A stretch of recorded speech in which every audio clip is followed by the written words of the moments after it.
Greetings to all my loyal followers and first-time visitors.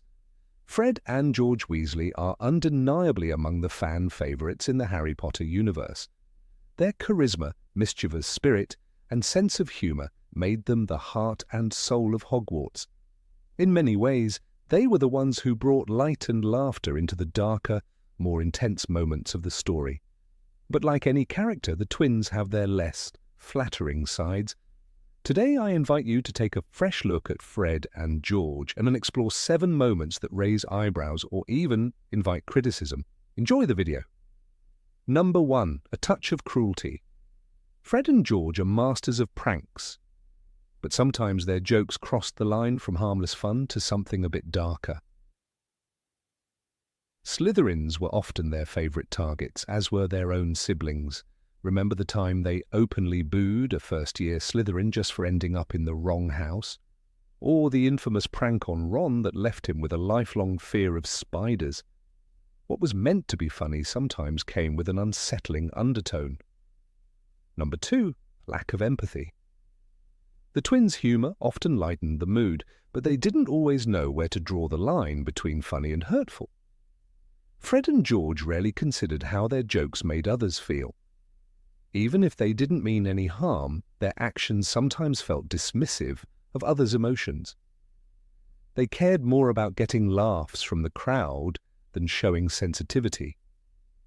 Empathy, sadly, was not their strong suit. Number 3. The morality of their products. The Weasley joke shop quickly became a hit among students, but not all their products were ethically sound. One of the biggest concerns? Love potions. In the magical world, these are nothing new, but selling them to teenagers is a morally grey area. We all remember how careful Harry had to be to avoid falling victim to one.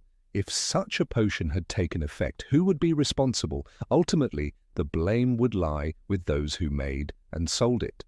Number 4. A disregard for rules. Breaking rules was practically Fred and George's trademark.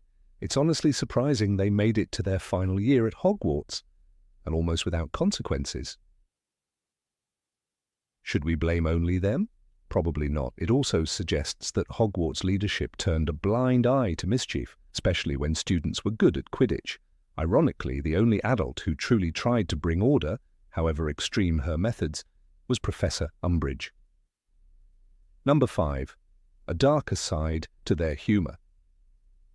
Many of their pranks carried a strange undertone, as if they genuinely enjoyed seeing others uncomfortable or embarrassed. When Hermione pointed this out, they simply mocked her, saying she had no sense of humour. But true humour isn't about making someone feel small.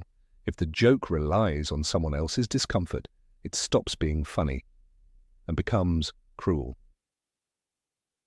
Number 6. Not everyone laughed. Yes, Fred and George had plenty of iconic moments. They brought energy and lightness to the story. But humour is subjective. Quite a few readers and viewers admitted they didn't find the twins funny at all.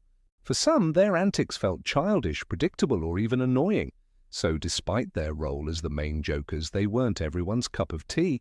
Number 7. Complicated family dynamics. As older brothers, Fred and George could have been a source of support for Ron. Instead, they often mocked him, played on his fears, and chipped away at his self-confidence. They were the ones who caused his spider phobia. They didn't help him feel on par with Bill or Charlie. They chose to give the Marauder's map to Harry, not Ron. Even Ginny was often treated more like a tag-along little sister than a full person. In the end, it's easy to imagine Ron might have felt more at peace without them around. Number 8. Their exit from Hogwarts was questionable. Fred and George didn't just leave Hogwarts, they exploded out of it. Swamps in the hallways, fireworks chasing Umbridge, students cheering, teachers pretending not to smile. It was chaos, it was brilliant, it was unforgettable.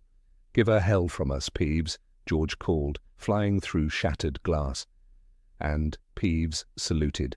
For a moment they were legends, 2 boys against a regime, but once the smoke cleared, questions remained. Molly and Arthur Weasley were under pressure. The Ministry watched every move. Percy had already turned on the family. and now 2 sons had launched a public rebellion. Not in protest, not in defense, but in style, loud, flashy, uncontrolled. They didn't finish school, didn't sit exams, didn't think twice. They just flew off into the sky, laughing. But back home, Molly wasn't laughing. She worried. She always worried. And now she had more reason than ever. Fred and George didn't look back. They opened a shop, built an empire. But their grand exit put their family in the spotlight, the wrong kind, the dangerous kind. They never apologized, never even explained. To them it was a joke, a statement, a finale. Number 9, they used students for experiments. Fred and George turned Hogwarts into their lab. The corridors, the common room, the Great Hall, all of it became a testing ground. Students weren't just classmates, they were volunteers, or targets. Depending on your point of view, they tested everything: skiving snack boxes, nosebleed nougats, puking pastilles. Students lined up, curious and excited, but no one read warning labels, because there weren't any. "Bit of blood never hurt anyone," Fred said, handing a candy to a second year. The boy collapsed 5 seconds later. George handed him the antidote like it was part of the show. They called it trial and error. But magic isn't meant for guessing. These weren't harmless tricks, they were substances that altered the body, caused vomiting, fainting, bleeding.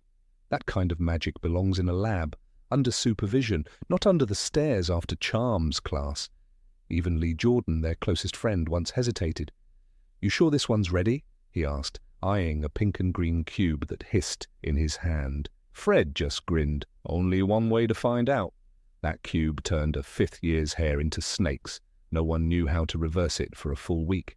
Number 10, they dismissed the value of education. Fred and George never cared for school. They mocked homework, dodged assignments, slept through history of magic. To them, Hogwarts was a playground, not a place to learn. Rules were jokes. Books were paperweights. Teachers were targets.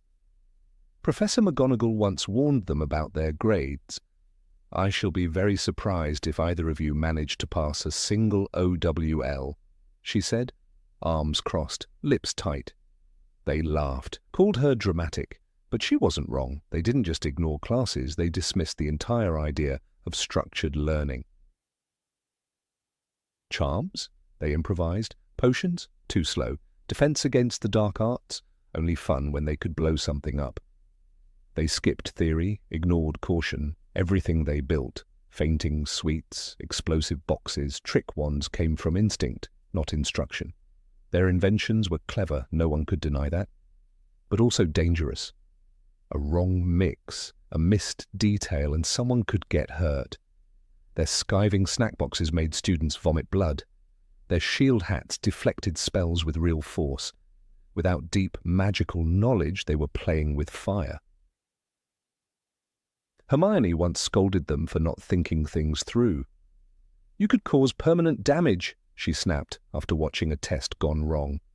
Fred just winked. George tossed a puking pastille into the air like a coin. They didn't listen. They rarely did. Fred and George were brilliant, but brilliance without discipline can be reckless. They built a business out of chaos.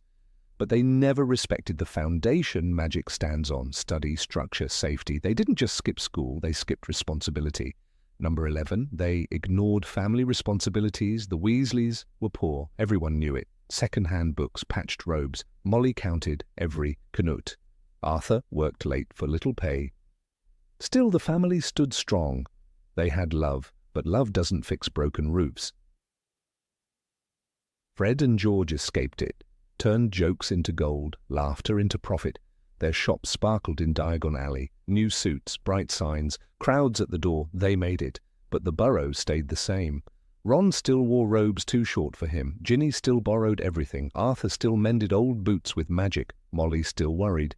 And the twins, they expanded, bought rare ingredients, ordered custom signs, laughed over profit margins. One Christmas, they went big. Lights, food, gifts for everyone. Molly cried. Arthur looked stunned. It felt like magic, real magic. But it was a moment, not a promise, not support, just glitter over struggle. They weren't selfish, just busy, caught in the rush of success. "Best month yet," George said, watching gold pour into the till. But back home, Percy still stayed away, and the house leaned in the wind. Fred and George gave the world wonder, gave Hogwarts joy, but they forgot the burrow, forgot the ones who raised them, not out of cruelty, out of excitement, out of freedom, out of never looking back. Number 12. Careless use of magical items. Fred and George didn't fear magic. They played with it, bent it, laughed in its face. Spells, charms, enchanted objects, it was all part of the game. They never asked what could go wrong, only what could explode. The Marauder's map was no joke. It showed every inch of Hogwarts, every moving person, every secret door, every teacher, ghost, or hidden enemy. They gave it to Harry like a birthday card. "We think you deserve it," George said with a grin. Harry was 13, just a kid with a lightning scar and too much curiosity. He used it to sneak into Hogsmeade, to roam the castle, to track teachers, but the map could have betrayed him just as easily. It showed Peter Pettigrew, a Death Eater, hiding for years. What if Harry hadn't seen the name? What if someone else had? The twins didn't think that far. They never did. Their inventions, just as reckless, canary creams, puking pastilles, Tun-Tung toffees, objects that shocked, stunned, or transformed the body. They tested them on classmates, on their little brother, on anyone nearby. No warnings, no antidotes, just laughter. Ron's tongue once grew 3 feet long. He couldn't breathe. Fred howled with laughter. "Brilliant, isn't it?" he said. Arthur Weasley didn't laugh. He pulled the candy apart like a live bomb. That day, it stopped being funny. Fred and George were creators, geniuses, but they treated power like a prank. Magic, in their hands, was wild and bright, but also careless. They never feared it. And that's what made them dangerous, even when they smiled. Number 13. Disregard for the seriousness of war. Fred and George didn't hear the war coming, or maybe they did, and turned up the laughter to drown it out.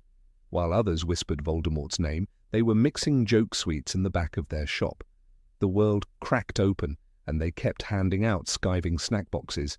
Their store exploded with business. Kids lined up outside. Galleons poured in. "Best sales we've ever had," Fred grinned. Outside, Death Eaters roamed the streets. Muggleborns vanished, but inside Weasley's wizard wheezes, pink boxes, fireworks, love potions, a different universe. Kingsley was warning the Order. Dumbledore was building an army. The twins. They were inventing daydream charms. When asked about the headlines, George just said, "Bad news is bad for business." He smiled. But behind that smile was something else, maybe fear, maybe denial. Either way, they looked away. Even after Bill was mauled by Greyback, the jokes didn't stop. "He'll look dashing with scars," Fred said, forcing a laugh. Fleur didn't laugh. Molly didn't either. The burrow was silent. That silence should have been a wake-up call, but the twins didn't wake up. Not yet. It wasn't until Hogwarts fell that they finally stepped forward. Not until the fight came crashing through their door. They joined, they fought, they gave everything, but for a while they were late. Too late for some, too slow to see that the joke was over. Laughter is powerful, but not when it hides fear, not when it replaces action. Fred and George made the world laugh, but the world was burning, and for too long they didn't smell the smoke. Number 14. Lack of respect for authority. Fred and George didn't follow rules. They laughed at them, twisted them into jokes, set them on fire. To them, authority was just another setup for a punchline. Even when people tried to help, the twins rolled their eyes and did it their way, always.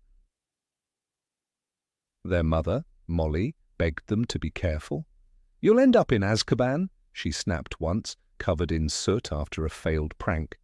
They barely blinked. "Relax, Mum," Fred grinned. "We're professionals." But she wasn't laughing.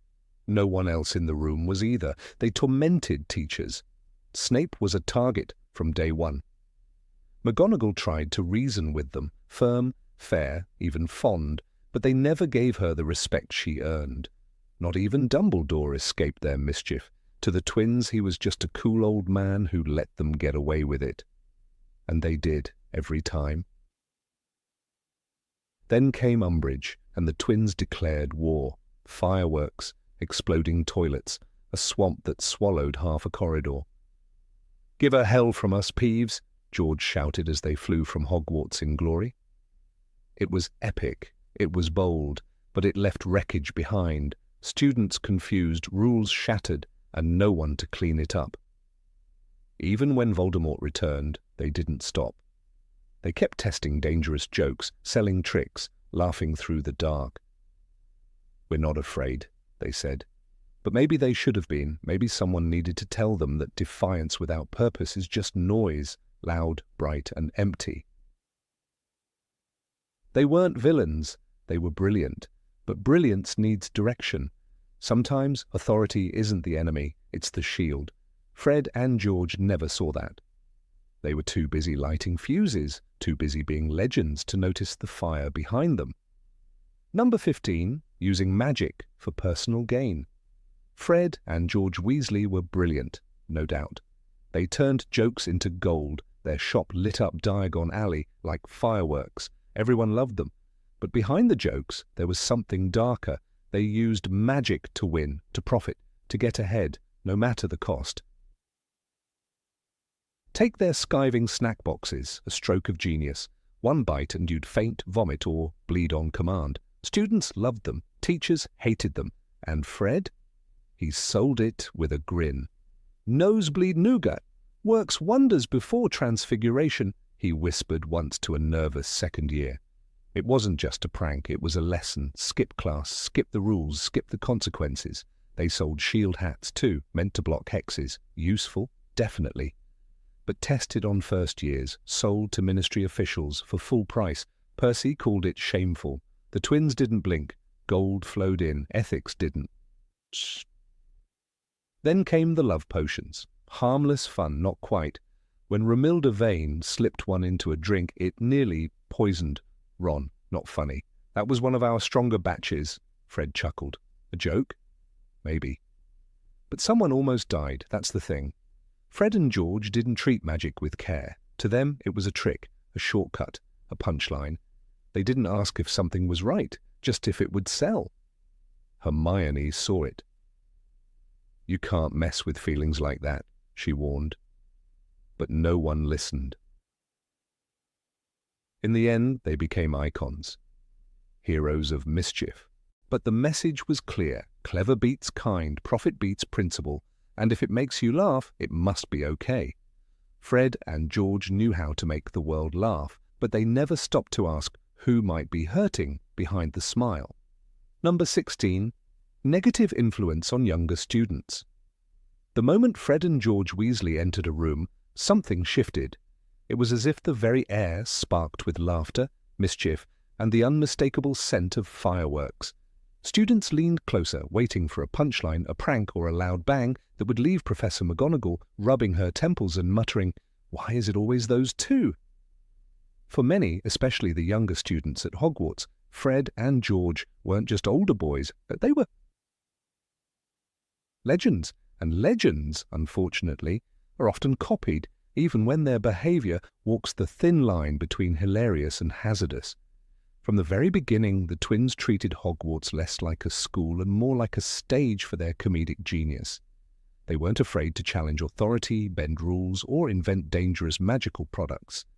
While this made them endearing in a school filled with rigid traditions, it also set a questionable standard. First-year students, wide-eyed and eager, didn't see two boys processing the world in their own chaotic way. They saw heroes, and when heroes laugh at discipline, it becomes fashionable to mock it.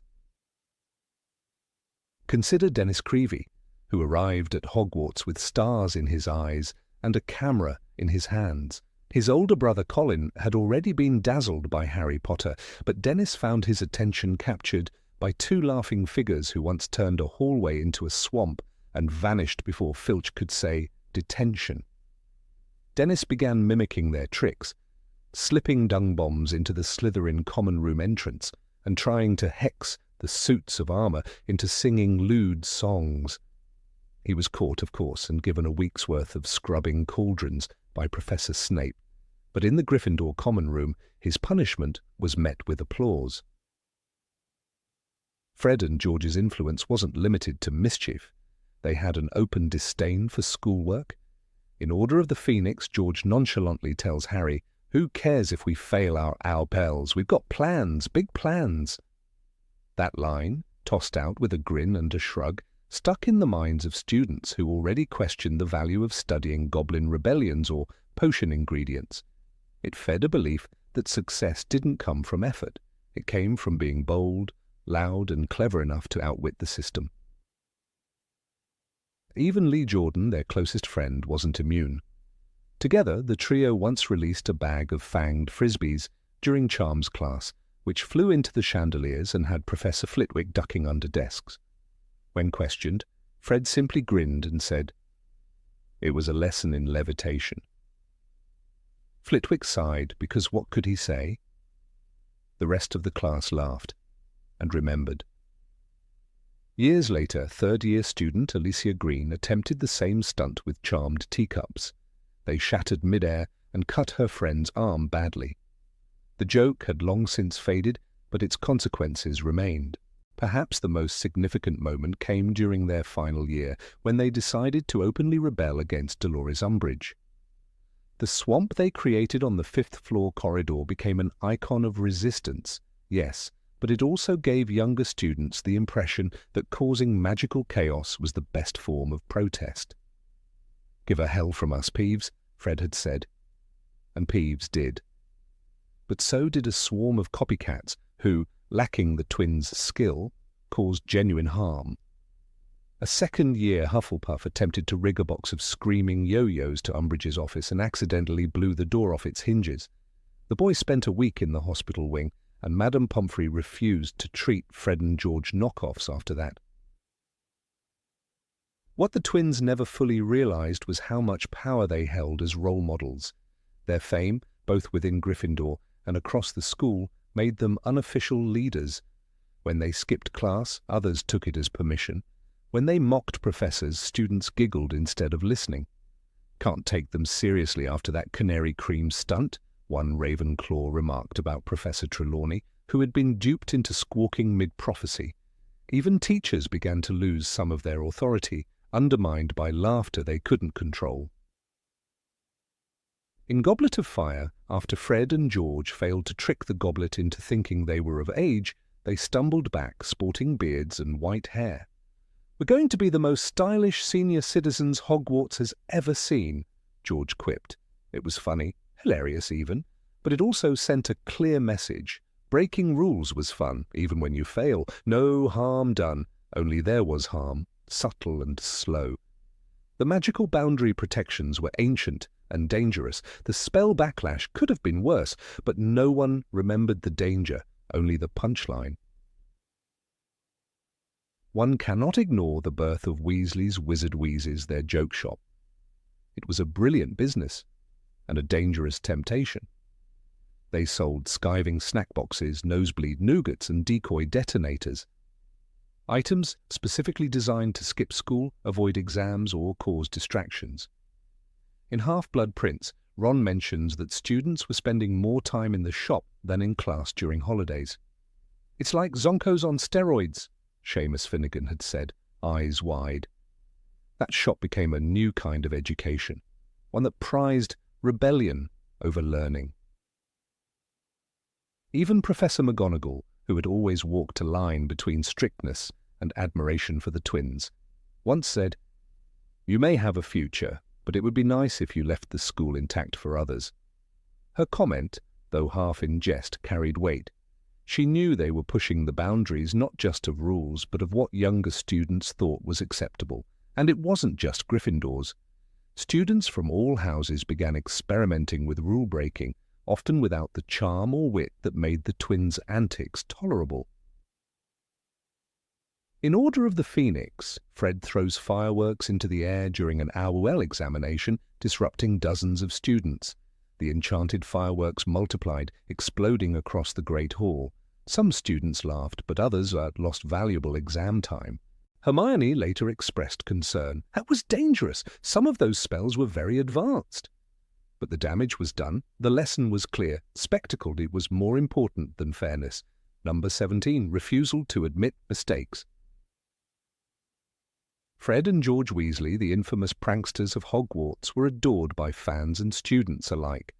Their charm was undeniable, their wit unmatched, and their ability to bring laughter to the darkest corners of the wizarding world made them unforgettable. Yet beneath the mischief and magic there was a thread of immaturity that often went unnoticed, their deep-rooted unwillingness to admit fault.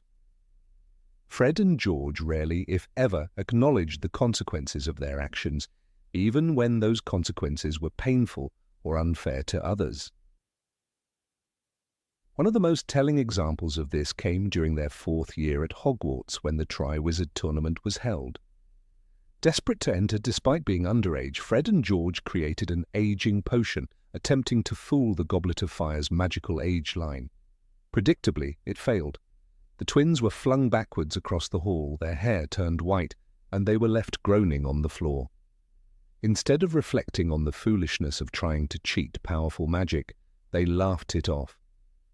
Fred grinned through his new beard and said, "Well, we weren't expecting that," as if the humiliation and risk were part of the entertainment.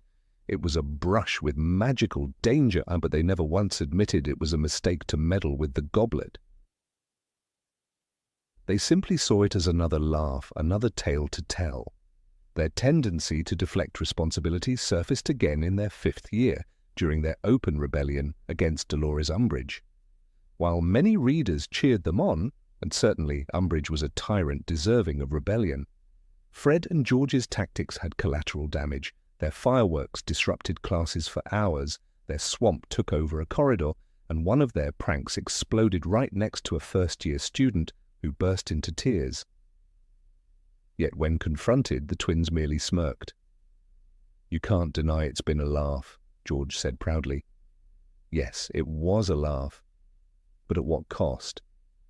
The rebellion inspired hope, true, but it also caused chaos for students and staff alike, especially those not aligned with their cause.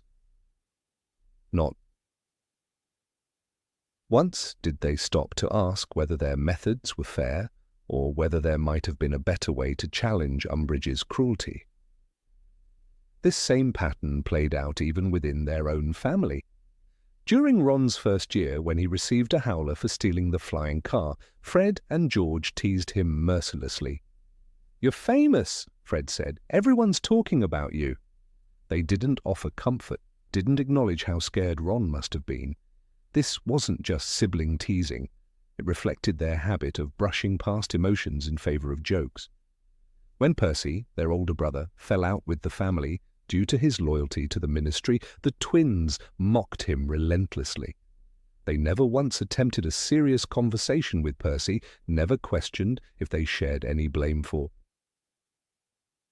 pushing him away. For them, conflict was a joke to be mocked, never a lesson to be learned.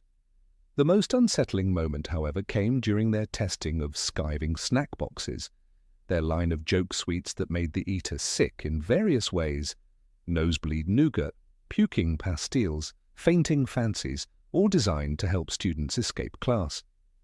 They tested these products on unsuspecting younger students, even going so far as to bribe first years with candy. When Hermione protested, warning that they were using children as test subjects, they brushed her off. "They're fine," said Fred. "They love it. We're giving them the chance to bunk off lessons."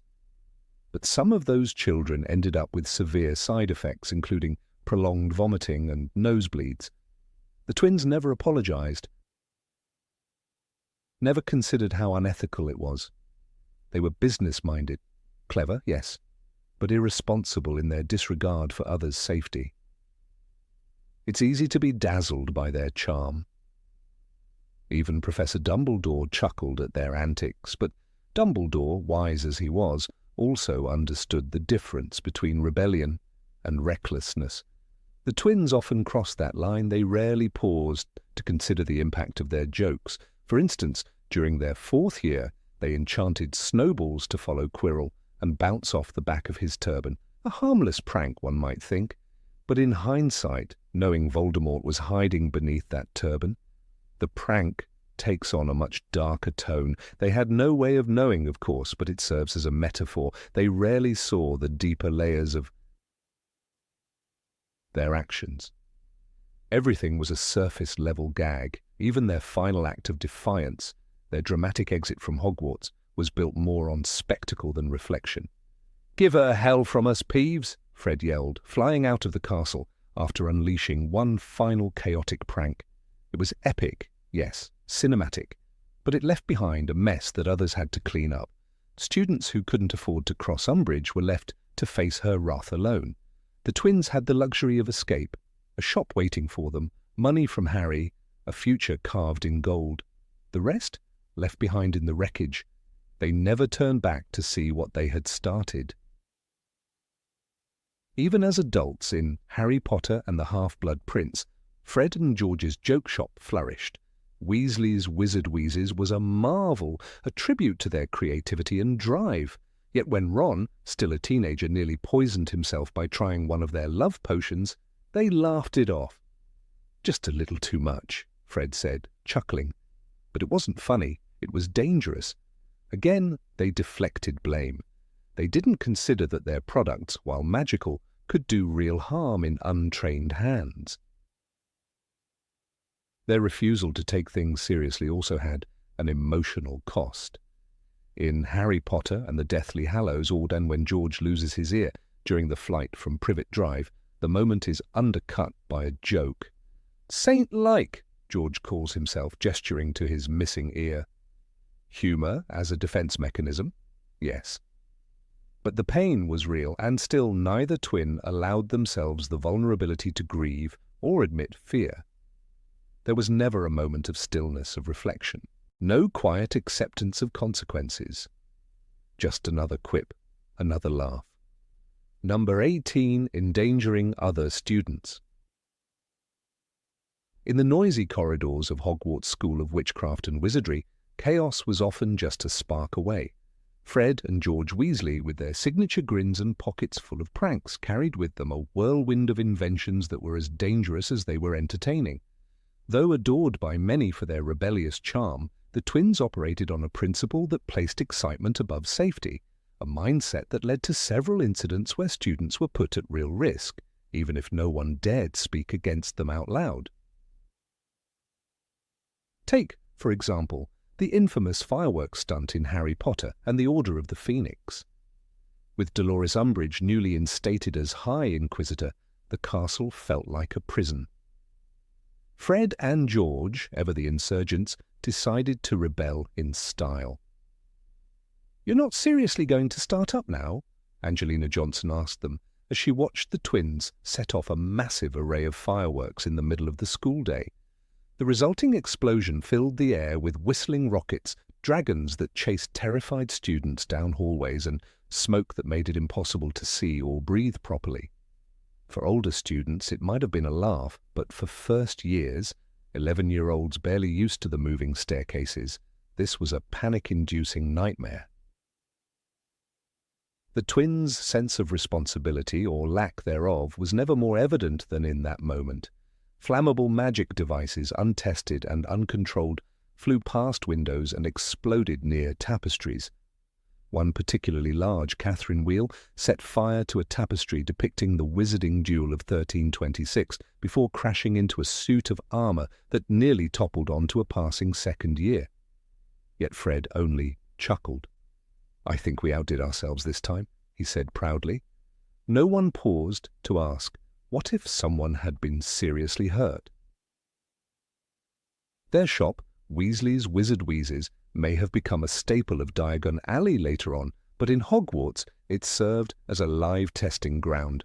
Every corridor became a laboratory, and every classmate an unwilling participant. One of their creations, the infamous Tun-Tung Toffee, once caused Dudley Dursley's tongue to swell to several feet in length. While the twins found it hilarious, it raised serious questions about the safety of their products. If such a thing could happen outside of Hogwarts, what could happen within, where young witches and wizards could accidentally swallow something far worse. Lee Jordan, a frequent accomplice in their experiments, once recounted in passing how they had attempted to create a sweet that would give the eater the power of temporary invisibility. Instead, the product caused the consumer's skin to turn completely transparent, organs and all. It was horrifying to look at and induced a panic attack in a third-year Hufflepuff who witnessed it. Fred had laughed it off. "Early prototype," he said. But what if it had done something irreversible? Madame Pomfrey, the school nurse, often found herself cleaning up after their stunts. One particularly memorable occasion saw her dealing with a Ravenclaw girl who had bitten into a self-inflating sweet the twins had been handing out for free. Her jaw had locked open for 3 hours, during which she was unable to speak or eat. Madame Pomfrey muttered darkly about reckless imbeciles as she dosed her with a deflating draught, but Fred and George were never disciplined for the incident. After all, who wants to be the student who complained about the Weasley twins? The culture of silence and awe surrounding Fred and George made it almost impossible to challenge them. Even Hermione Granger, who once confiscated their stockpile of skiving snack boxes and reported them to Professor McGonagall, faced backlash. "You just don't have a sense of humour," George had said coldly. But it wasn't about humour, it was about safety. The snack boxes, which included nosebleed nougats and fainting fancies, caused real physical harm.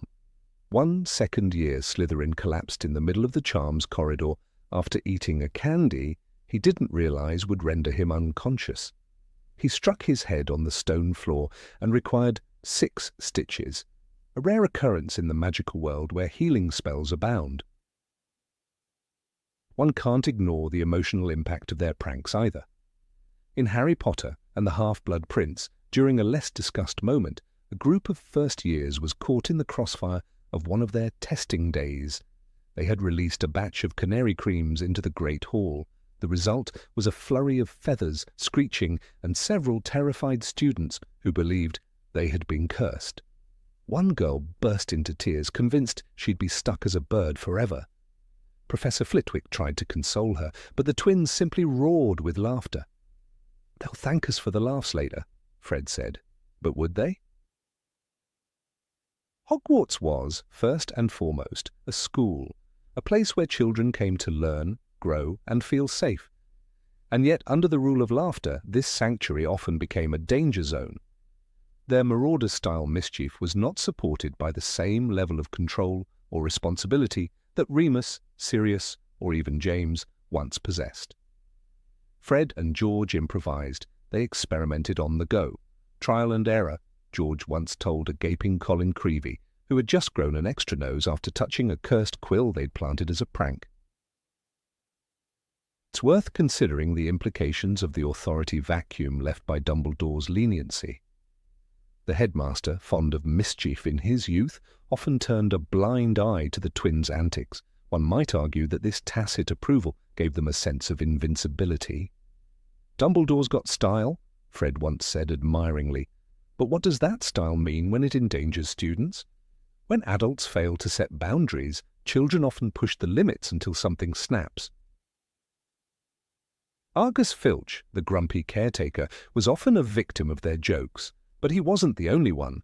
On one occasion, they bewitched all the staircases to lead to the same hallway, trapping dozens of students in a loop for nearly an hour. The older students eventually figured it out, but several younger ones began to cry, fearing they'd never get back to their common rooms.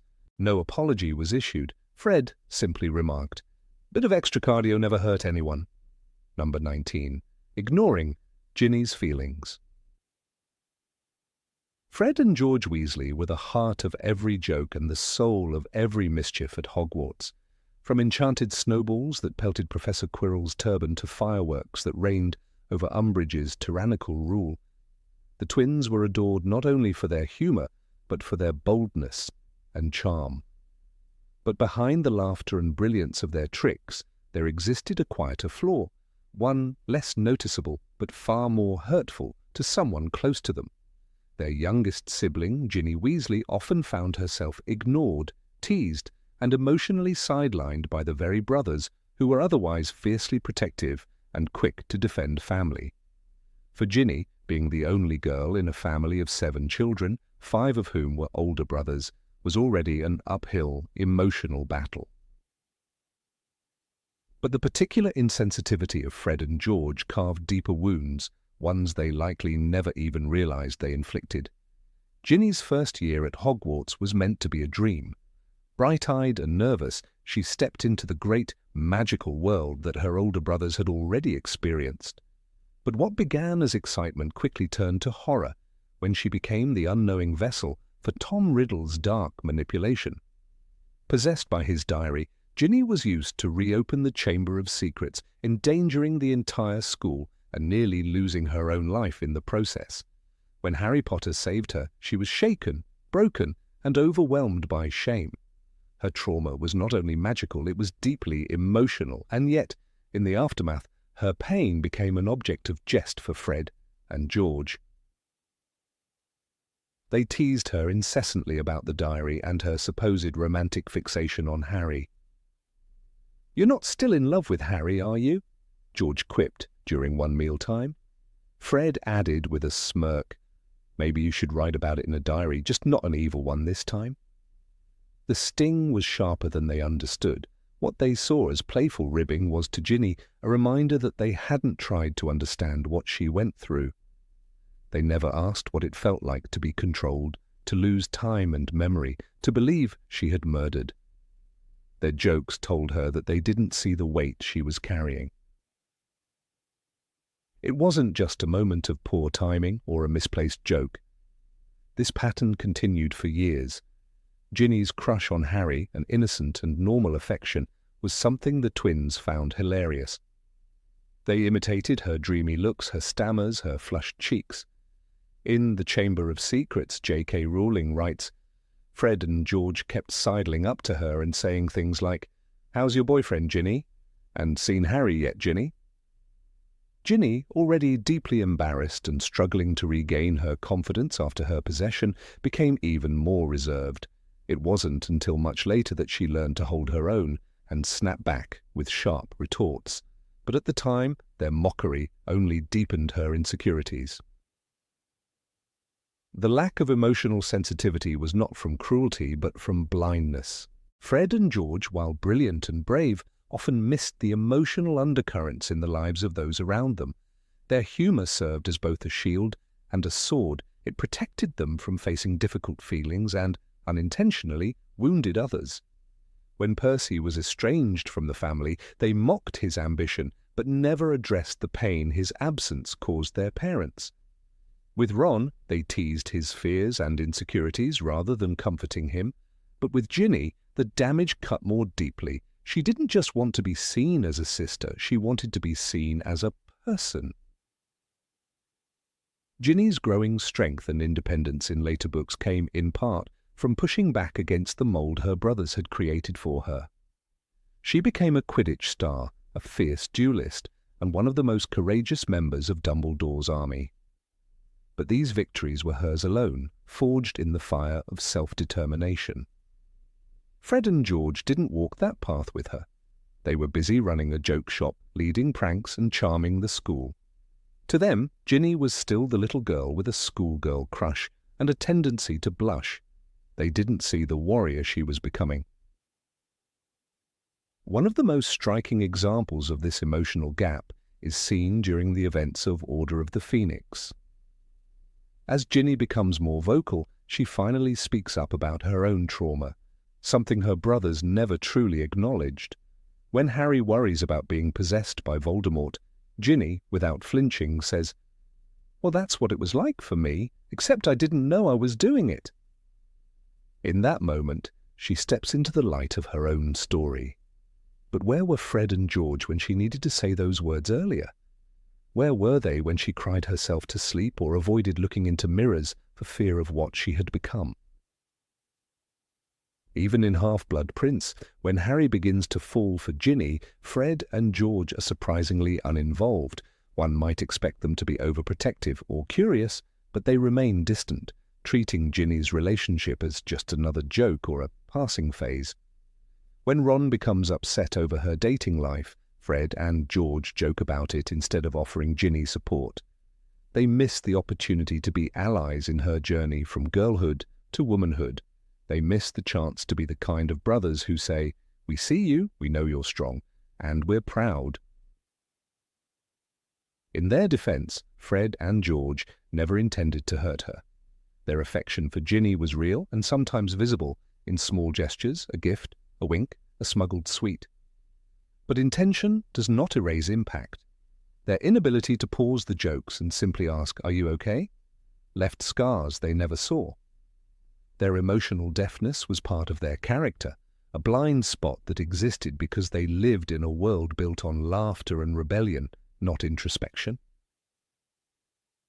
Ginny's silence in the early years wasn't weakness, it was survival. She was navigating a world of older brothers who dominated every room with noise and presence. To be heard, she had to become louder, stronger, sharper. That transformation was not encouraged by Fred and George, it was forged despite them. While they lit up every room, Ginny learned to burn with her own flame. And in the end, she didn't need their approval. She had become someone who could stand beside Harry, fight Death Eaters, and hold her own in every way. There is one moment, however, that offers a glimpse into what might have been. During the Battle of Hogwarts, Fred dies. The loss is seismic, devastating the Weasley family and shaking readers to the core. In Ginny's reaction, though only briefly described, one can imagine the tangle of grief, regret, and love. What words were left unsaid? Did she ever get the chance to tell Fred how his jokes had sometimes hurt? Did he ever realize the strength she had grown into? In that silence between them, in the unwritten scenes, lies a kind of tragedy no spell can undo. After Fred's death, George is never the same.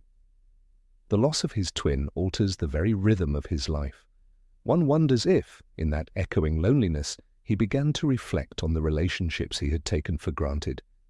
Did he ever look at Ginny not as the little sister with a diary and a blush, but as a fellow warrior, a survivor, a hero in her own right? It is a question left hanging in the air, unanswered by the final pages. Ginny's story is one of resilience, but it is also a story of being overlooked. In a family bursting with personalities, she often had to fight to be seen. Fred and George, with all their charm and brilliance, were blind to that battle. They saw themselves as protectors, but did not see how their jokes chipped away at her confidence. They didn't see the tears she wiped away alone, or the courage it took to smile in the shadow of their laughter. Their treatment of Ginny does not make them villains. They are beloved characters for a reason, funny, brave, loyal, unforgettable. But they are also flawed, and those flaws had consequences. In forgetting to take Ginny seriously, they missed the chance to be more than just brothers. They missed the chance to be her champions. Perhaps the lesson here is that love, even between siblings, must come with attention. Real love listens. It notices when someone is hurting. It puts down the joke and reaches out a hand. Fred and George, for all their brilliance, too often forgot that. And Ginny, in rising without their help, became someone even they would one day admire, not just for surviving the chamber or for dating Harry, but for growing into a woman who could meet fire with fire. J.K. Rowling never dwelled on these gaps, but they are there, in the margins, in the silences, in the spaces between laughter. And perhaps that's what makes them so powerful. Not all wounds bleed openly, not all battles are fought with wands. Some are fought in the quiet corners of childhood, where words can hurt more than spells, and silence can feel colder than the dark arts. If Fred had lived longer, perhaps he would have seen her fully. Perhaps he would have sat beside her one day and said, "I was a bit of an idiot, wasn't I?" And Ginny, ever sharp, might have grinned and replied, "You still are, but maybe, just maybe, they would have laughed together. Not the laughter that hides pain, but the kind that heals it." Number 20, mocking others without reason. Fred and George Weasley were the kings of laughter in the hallowed halls of Hogwarts. They commanded attention not with wands raised, but with laughter trailing behind them like firework sparks. Their jokes, their charm, their rule-breaking grin. It all made them legends in the eyes of many, but laughter, like magic, is not always harmless. Sometimes it leaves scars, sometimes it hides cruelty behind charm, and sometimes the joke isn't funny at all, especially for the one it targets. While Fred and George's legacy is often romanticized, the pranksters who stood against tyranny with fireworks and trick sweets, there's a side to their humor that's frequently ignored. It's the moments where their wit wasn't directed at injustice or evil, but at those who simply didn't fit in. Students like Luna Lovegood, who walked through the castle like a dream with radish earrings and a wand behind her ear, became easy targets. Her gentleness, her oddity, the very things that made her unique, became a stage for mockery. And sometimes Fred and George didn't resist stepping onto that stage. In Order of the Phoenix, when Luna is introduced to the audience, even Harry is taken aback by her presence. She had straggly, waist-length, dirty blonde hair, very pale eyebrows and protuberant eyes that gave her a permanently surprised look. Utpi Chet 10. Luna was an outsider in every way, visually, emotionally, and socially, but instead of shielding her, instead of offering her the welcome that the Gryffindor twins often extended to other misfits, they joined in on the chorus of laughter. Lee Jordan once made fun of Luna's necklace, a string of butterbeer cork, and Fred didn't miss the opportunity to chime in. "Nice necklace," Fred smirked, nudging George. "Does it repel Dementors or just fashion sense?" The words were said with the casual venom of teenage humor, but they hit. Luna didn't respond. She rarely did. She would simply blink those wide eyes and continue speaking about Nargles or the crumple-horned Snorkack, as if she hadn't heard. But of course she heard. Luna always heard. The cruelty was in the invisibility of it. When Fred and George pranked Slytherins, it was war, understandable, even justifiable, in the moral binaries of school life. But mocking Luna, there was no war there. She wasn't threatening, she wasn't arrogant or cruel. She was simply different, and it was her difference that invited the laughter. There's something dark about targeting the gentle ones, not because they fight back, but because they don't. The Weasley twins also had a particular fondness for public humiliation. Whether it was turning someone's hair blue, enchanting their quill to insult them, or dropping dung bombs in unsuspecting bags, they found joy in surprise. But not every surprise is welcome. In one infamous incident, they tampered with a Ravenclaw prefect's scroll during History of Magic, replacing it with a howler that screamed, "I'm bored to death," in Professor Binns' droning voice. The poor prefect, quiet, diligent, and awkward, was reduced to tears. Fred and George, meanwhile, high-fived and took a bow. While Hogwarts always had its fair share of bullies, Fred and George were seen as a breath of fresh air, rebels with a cause. But rebels with a cause don't mock the shy kids who stumble over their words or snort when they laugh. They don't target students like Dennis Creevey, who only wanted to be part of the magic his brother adored. "Oi, Dennis, watch out or you'll drown in the pumpkin juice again," Fred had once called across the Great Hall, recalling Dennis's first year fall into the lake. Laughter followed. Dennis tried to smile, but his ears had turned red. One of the most painful examples came in Goblet of Fire, when Ron, in his hand-me-down dress robes, was a source of ridicule even among his own family. Fred and George could have comforted him, could have reminded him that appearances meant nothing, but instead they laughed. "Nice lacy cuffs, Ron," George jeered, poking them. "Going to the ball or baking cakes?" Ron said nothing. He scowled and adjusted his sleeves. It was meant to be light-hearted, but there was no gentleness in the jab. Of course, the twins weren't evil. They didn't hex kittens or cheat in Quidditch. But what they did, or what many forget, was contribute to a culture where being strange, shy, or unfashionable was reason enough to be ridiculed. Their humour became a weapon one often aimed without consideration, and in a school filled with fragile souls and invisible wounds, even a laugh can be a blade.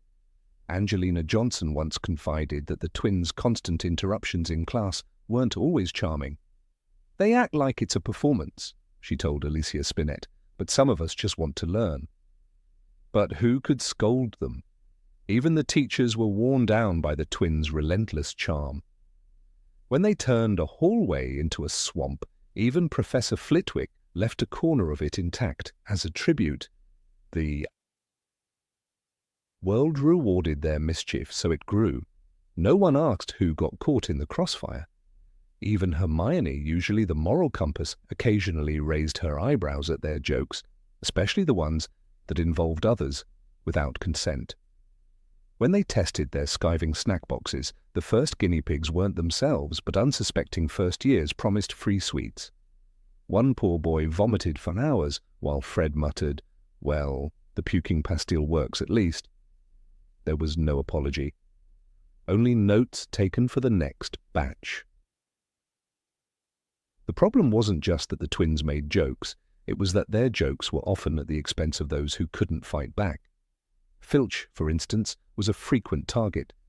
And while most students found him unbearable, there was a cruelty in constantly targeting a man who was a squib in a world that prized magic. Fred once left a bucket of frog spawn above Filch's office door. When it spilled, he slipped and had to be carried to Madame Pomfrey. "Just a bit of fun," Fred said. But was it? The line between fun and harm blurred often. They were never held accountable, not truly. Even when they left school in a blaze of glory, everyone applauded. But few asked, what message did that send? That rebellion was more important than kindness, that laughter mattered more than empathy. Perhaps the saddest irony was that Fred and George were bullied themselves, by their older brothers, by the rigid expectations of their mother, and by a world that didn't quite understand them. But instead of transforming that pain into compassion, they sometimes passed it on. Laughter became a shield, and behind it, they hurt others. In Order of the Phoenix, Luna speaks softly to Harry after the death of Sirius. "Things we lose have a way of coming back to us in the end, if not always in the way we expect. Her wisdom is quiet, her strength understated." But imagine how often voices like hers were drowned out, not just by the cruelty of enemies, but by the laughter of those who should have known better. It is telling that after Fred's death, George became a quieter man. He lost more than a brother.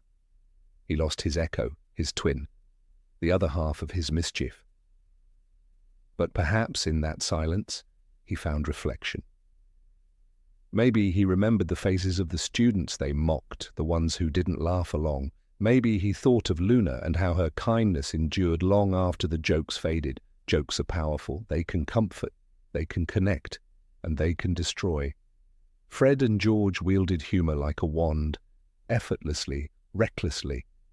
But true humor, the kind that uplifts rather than wounds, requires a heart as big as the laugh it brings. And sometimes they forgot that. Hogwarts was a place of learning, of growing, of becoming. And perhaps that's the lesson buried beneath the laughter, that even the brightest sparks can cast shadows. And that sometimes the joke isn't funny at all. Number 21, selling banned items. In the dim corridors of Hogwarts, during the darkest days of Dolores Umbridge's tyrannical reign, Fred and George Weasley did more than just spark laughter. They ignited small fires of rebellion. But beneath their jokes and pranks, another story unfolded, one that went far beyond harmless fun. It was the story of two young men who, in the eyes of many students, were heroes. Yet in the eyes of the law, they were smugglers, dealers in dangerous magic. And no one, not even Dumbledore, stepped in to draw the line. It began quietly, whispered conversations in the Gryffindor common room, a few fourth years hiding something glowing under their cloaks, a suspicious amount of nosebleeds in potions class. Slowly, it became clear that Fred and George were selling items that weren't just against school rules. They were magical contraband. Weasley's Wizard Wheezes became a code word among students. Not everyone knew what was being passed around, but they knew who was behind it. And when the defense against the dark arts classroom filled with choking clouds of swamp gas, or when Umbridge's clipboard burst into a cloud of canary feathers, everyone laughed. But someone paid for it. Someone had bought the spell. Fred and George weren't amateurs. They tested every product, crafted every spell. Their business acumen was sharp, too sharp perhaps for schoolboys. The you-know-poo pills, the skiving snack boxes, the portable swamp. These weren't childish tricks. They were magical creations capable of real disruption. In the words of Harry himself, "They're geniuses," he told Hermione once, after a particularly bold stunt. And they were. But genius without limits is a dangerous thing, especially in a school filled with vulnerable children. Take the skiving snack boxes, for example. These were packaged sweets designed to make the eater sick. Nosebleeds, vomiting, fainting, all just long enough to skip a class. But not everyone could handle them. Dennis Creevey, a second-year student, reportedly fainted for a full 15 minutes after eating a fainting fudge, only to wake up disoriented and unable to remember what class he was skipping. Did Fred and George offer refunds? No. Did they make sure the younger students understood the dangers? Not always. They sold, they laughed, they moved on. Even more unsettling was the case of a Ravenclaw fifth year named Evelyn Marsh. She bought a patented daydream charm, one of the Weasley twins' newer creations, advertised as a guaranteed 30-minute dreamscape with full sensory immersion. It worked too well. Evelyn used it during Umbridge's class and became so detached from reality that she wandered into the Forbidden Forest confused and hallucinating. It took 3 hours and a search party to find her. McGonagall was furious, but no punishment followed for Fred and George. The chaos had already become normalized. At first glance, their rebellion felt righteous. Umbridge was a villain, the very embodiment of everything Hogwarts should not be. Her cruelty was systematic, and her punishments barbaric. No one will forget the moment when Harry's hand bled under her enchanted quill. "I must not tell lies." The words etched themselves into flesh, not parchment. In such an environment, any form of resistance seemed noble, and Fred and George became symbols of that resistance. But symbols are not saints. No one knew exactly where they kept their inventory. Rumours spread of secret compartments in their dormitory, of invisible pockets in their robes, even a tunnel beneath the Quidditch stands. What mattered was that the contraband kept flowing. Prank wands that turned into snakes, fireworks that exploded into obscenities, and the infamous portable swamp that blocked an entire corridor for weeks. Flitwick was impressed. He left part of it as a tribute, but others were not amused. Professor Sprout reportedly slipped on one of their reversing shoes, enchanted boots that would walk in the opposite direction of the wearer's intent, and injured her ankle. Fred apologized. George smirked. And the shoes were sold out by dinner. The fact that their items caused harm didn't seem to bother them much. They were building an empire, one prank at a time. When questioned, their defense was always the same: "It's just for laughs," or "No one's really hurt." But intent doesn't erase consequence. The Ministry had strict regulations on magical items, especially those that altered consciousness or tampered with the body. Fred and George bypassed them all. Who gave them that right? Their disregard for rules went deeper. They openly defied the Hogwarts High Inquisitor's decrees. They jinxed the corridor outside her office. They bewitched the fifth-floor girls' bathroom so it shouted insults at any Slytherin who entered. One of those insults reportedly triggered a duel between 2 students, both injured, both too afraid to speak up. And then came the firestorm. During one of Umbridge's infamous inspections, a set of Weasley's wildfire whiz-bangs, enchanted fireworks that reproduced and multiplied if anyone tried to vanish them, erupted in the Great Hall. The sky filled with dragons, serpents, and explosions. It was spectacular, but the fire damage alone was enough to close the hall for 3 days.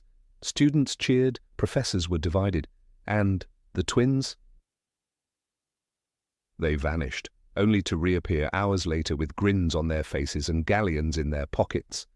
Sales had never been better. Not everyone admired them. Hermione, for one, was skeptical. "You do realize they're selling things that could seriously hurt people?" she asked Harry once. But even she couldn't deny the thrill they brought. In a castle ruled by fear, Fred and George offered colour, laughter, a sense of freedom, and yet, as much as their products brought joy, they also brought risk. Eventually, the chaos culminated in their grand exit. A scene burned into every student's memory.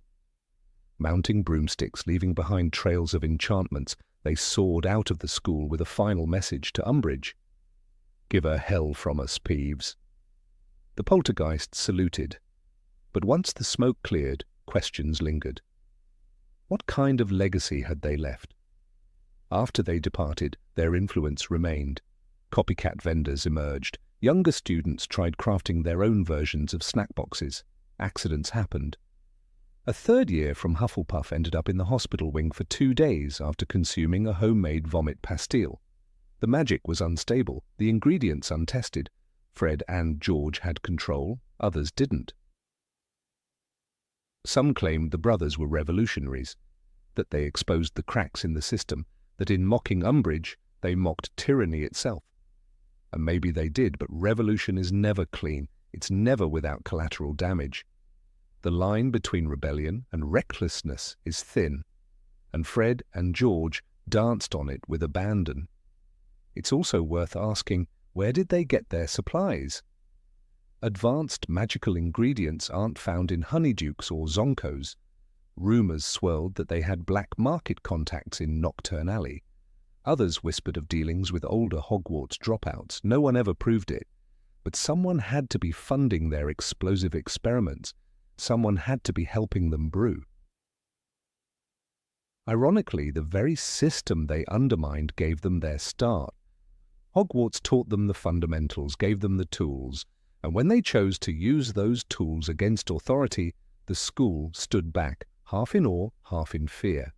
Even Dumbledore, ever fond of mischief, let them go. Perhaps he saw the danger too late, or perhaps he believed their rebellion served a higher cause. Years later, their shop in Diagon Alley stood as a monument to their success. But success does not erase the past.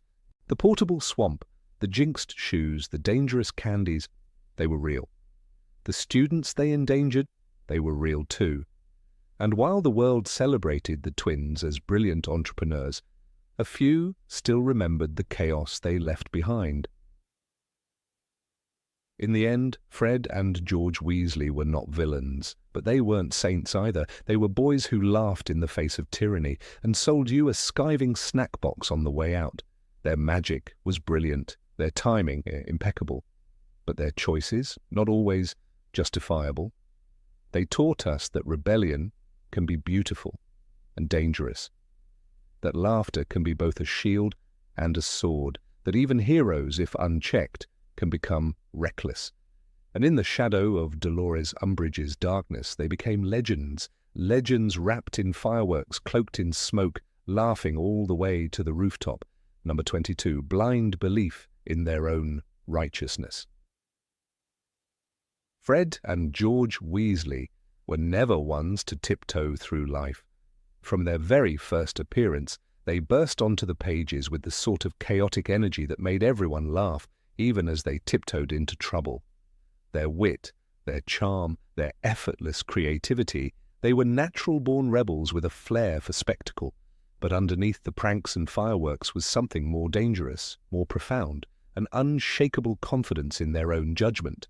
At first glance, it was admirable, courageous even, but as time passed, that confidence hardened into stubbornness.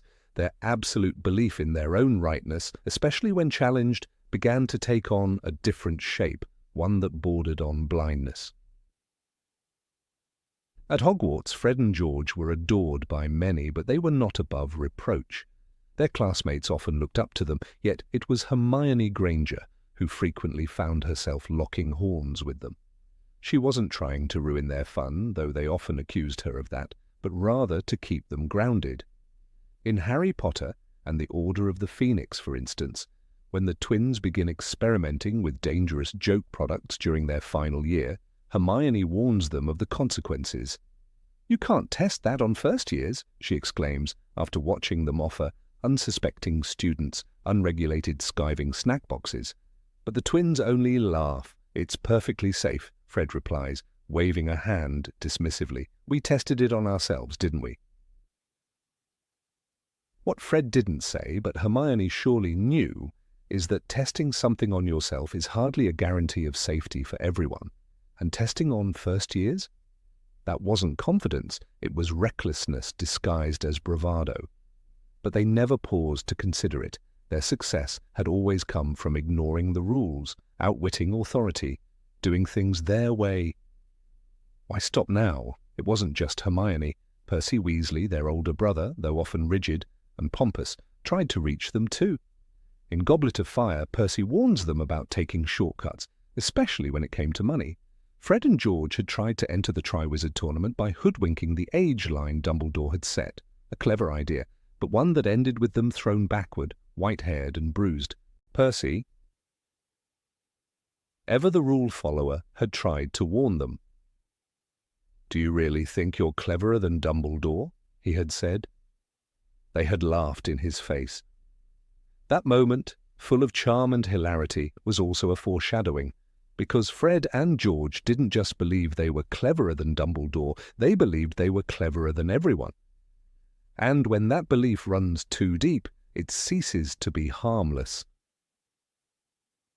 Their most powerful display of defiant certainty came during Umbridge's reign.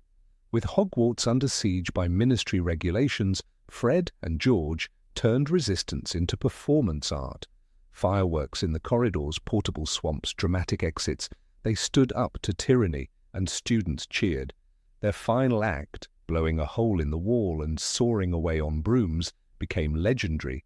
But even then, some questioned the wisdom of it. Professor McGonagall, usually so reserved, merely watched with tight lips. "I have no idea how you did it," she said afterward. "But if I were you, I'd be on the run."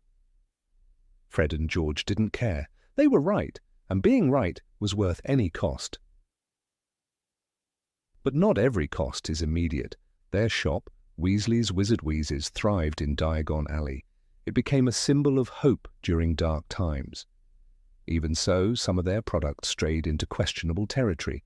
Their shield hats, for example, which could repel hexes and jinxes, became highly sought after by ministry officials. But Hermione worried.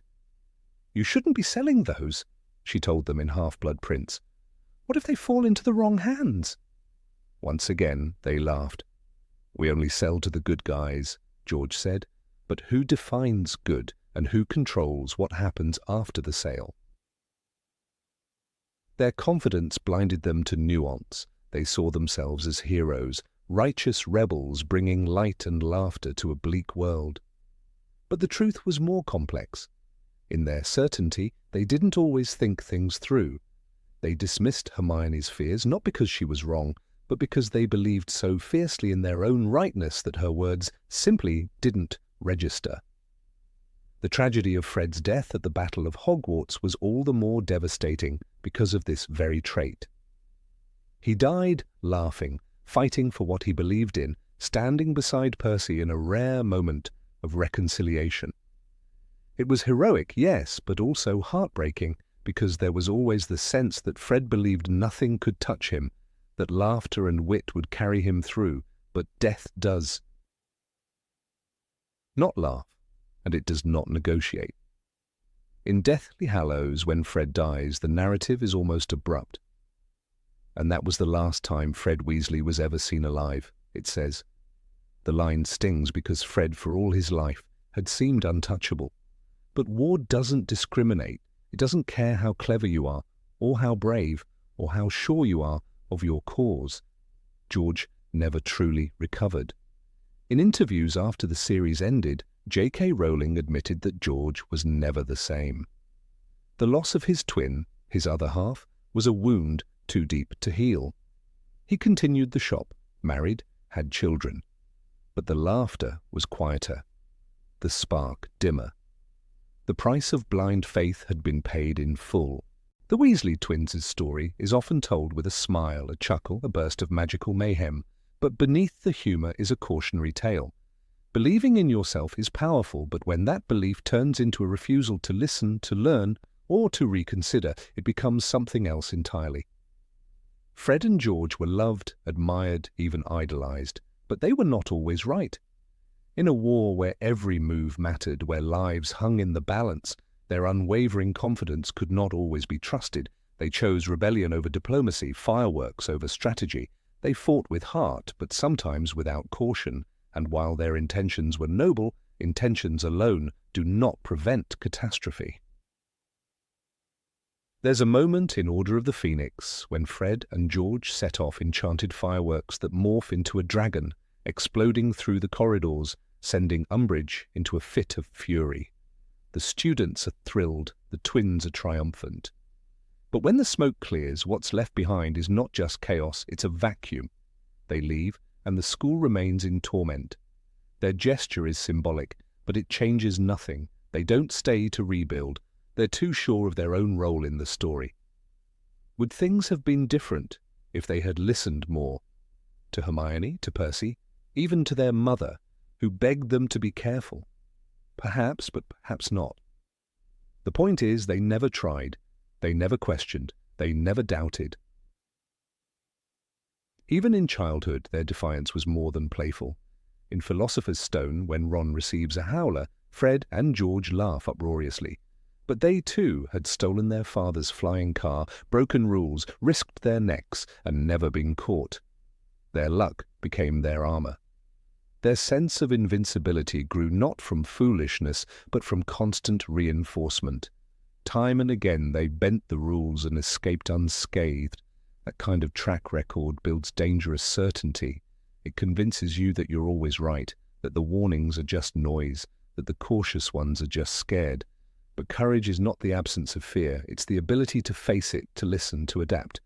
Fred and George didn't lack bravery, they lacked balance. In the end, their legacy is complex.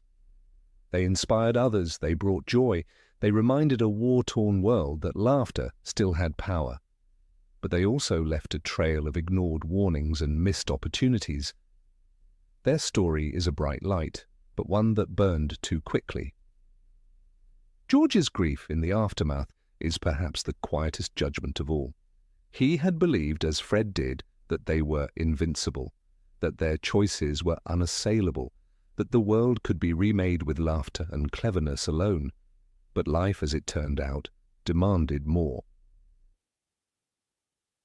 Fred's death was not a punishment. It was not a moral lesson wrapped in tragedy. It was war. It was chaos. It was the inevitable intersection of belief and reality. But it forced a reckoning, not just for George, but for everyone who had believed the twins could laugh their way through anything.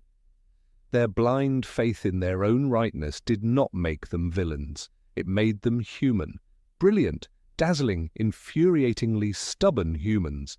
And perhaps that's why we love them still, because they remind us that even the brightest souls can falter, that certainty is not the same as wisdom, and that sometimes the cost of never listening is paid not by the one who refuses to hear, but by those who love them most.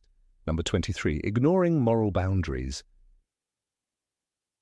Fred and George Weasley were without question two of the most beloved characters in the Harry Potter series. Mischievous, clever, and undeniably brave, the twins injected humour and lightness into even the darkest corners of Hogwarts. But beneath their witty one-liners and spectacular pranks lies a thread of troubling behaviour that is often dismissed as harmless fun. There were moments when their jokes crossed a line not just of school rules, but of basic human decency. What's worse, they didn't seem to notice, or perhaps didn't care. Their moral compass, so sharp in moments of resistance against evil, faltered when it came to their peers' dignity and well-being. Take, for example, the infamous incident involving a young student named Graham Pritchard. He wasn't particularly well known, a Slytherin boy who kept to himself. But one morning, he became the centre of unwanted attention in the Great Hall. He had, unknowingly, eaten one of Fred and George's trick candies, a variant of their nosebleed nougat. But this one wasn't ready for sale. It had been an experimental batch, left on a table in the Gryffindor common room, forgotten or planted. Within minutes, Graham's nose began gushing blood uncontrollably, his face turning pale, his body trembling. It was like someone had turned on a faucet, recalled Angelina Johnson later. And the twins? They laughed. George clapped Fred on the back and exclaimed, "Bloody hell, that works better than we thought." The spectacle was horrifying to many. Hermione, always the voice of reason, shouted, "That's not funny. He could be seriously hurt." But Fred waved her off with a smirk. "He's fine. Look, the blood's already slowing down." It hadn't. Madame Pomfrey had to intervene, dragging the boy to the hospital wing. He stayed there for hours. No apology was offered. This wasn't an isolated incident. The twins seemed to believe that the shock value of their jokes excused any consequences. They experimented on first years, on their younger brother Ron, on unsuspecting students who simply wanted to try a sweet. It wasn't just mischief. It was a pattern of behavior that blurred the boundary between comedy and cruelty. Consider the skiving snack boxes, ingenious inventions no doubt. Half of the candy made a student sick enough to be excused from class, the other half cured them instantly. But during their development phase, they tested them on random classmates. When Nigel Walpert vomited for 20 minutes straight after ingesting a prototype, Fred had said, "Well, at least we know the puking pastilles are effective." Nigel was 12. Then there was the time they bewitched a student's voice to squawk like a parrot whenever he tried to speak. The poor boy, a Hufflepuff named Owen Caldwell, ended up avoiding classes for 2 days, too embarrassed to talk. Fred and George had laughed themselves to tears. "Polly wants a transfiguration lesson," George had joked loudly in the common room. Even Ron, who idolized his older brothers, found himself at the mercy of their experiments. In Goblet of Fire, when Fred and George tried to trick the Goblet of Fire into accepting them as champions by drinking an aging potion, the result was disastrous. They were both thrown back, sporting long, white beards. The spectacle was amusing, certainly, but it was what they did afterward that drew frowns. They tried to convince Ron to take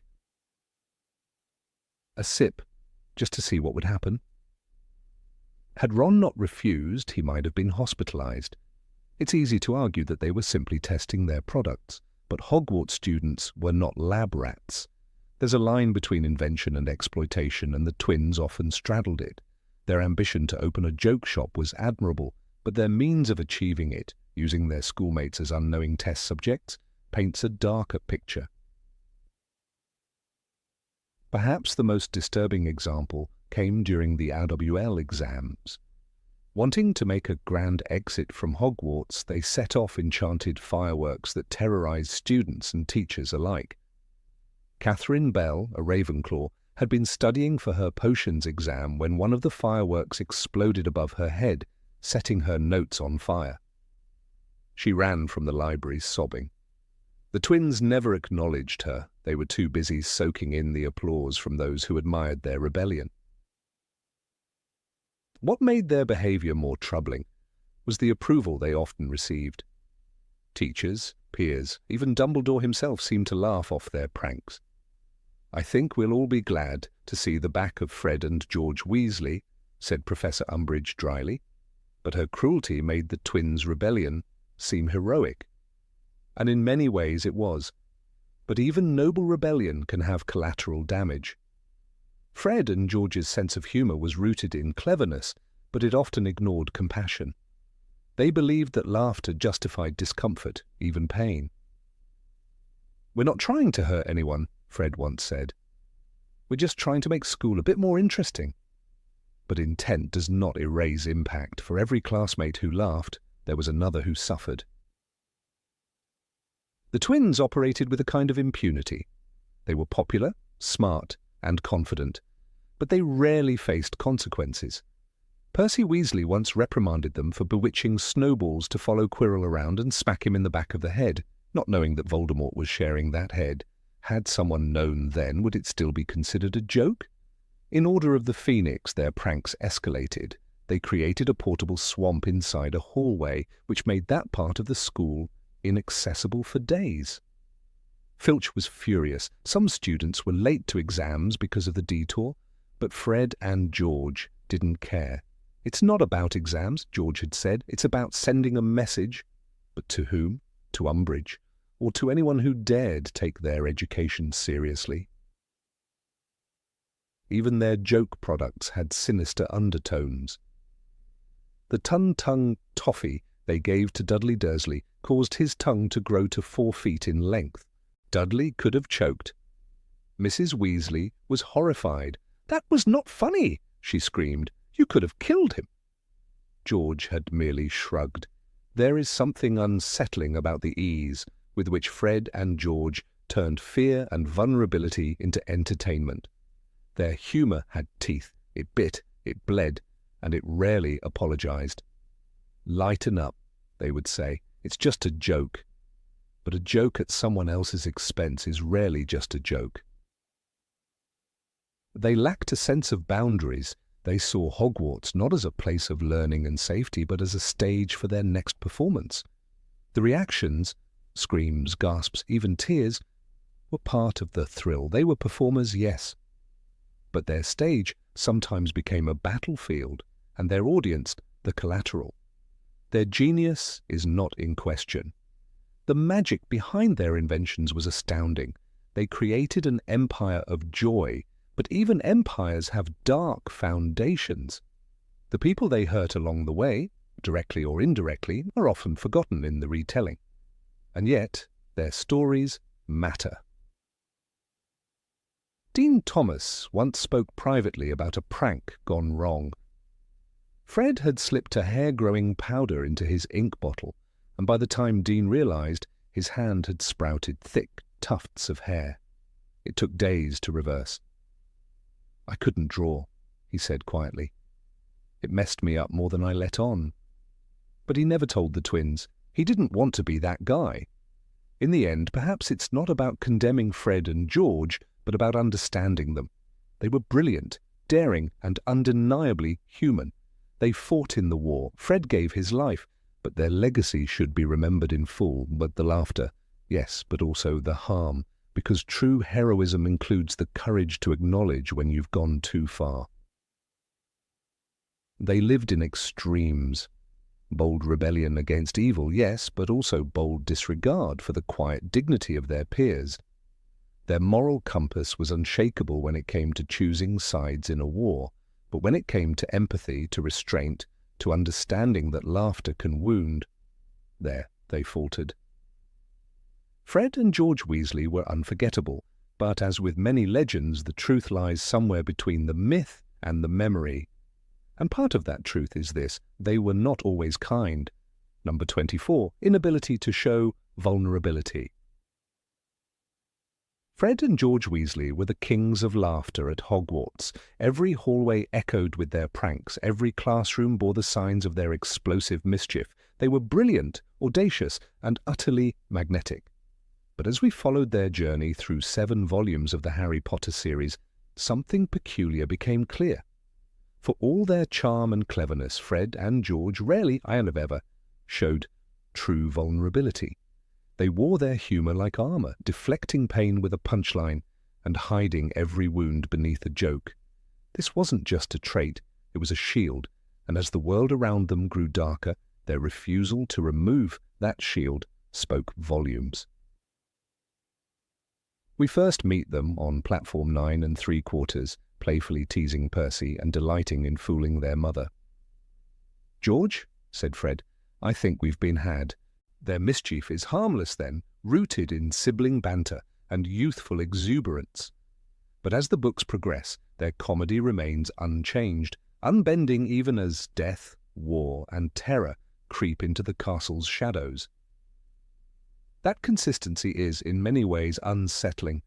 Others crack under pressure, others weep and confide, but Fred and George, they joke, always. In Harry Potter and the Order of the Phoenix, the emotional weight is nearly unbearable. Umbridge tightens her grip, students are tortured, and Hogwarts becomes a cage. Even then, Fred and George refuse to break character. Their ultimate rebellion is a fireworks show, literally. "Give her hell from us, Peeves," Fred says as they leave, grinning amid chaos. The scene is thrilling. It's also heartbreaking, because while others cry and beg for change, Fred and George choose a spectacle. Their resistance is magnificent, but also a mask. No tears, no doubts, just fire. This isn't to say the twins didn't feel deeply, quite the opposite. In Harry Potter and the Goblet of Fire, after their names are rejected from the goblet, there's a brief moment, in just a flash, when anger seeps through. Their plan failed. They're not laughing.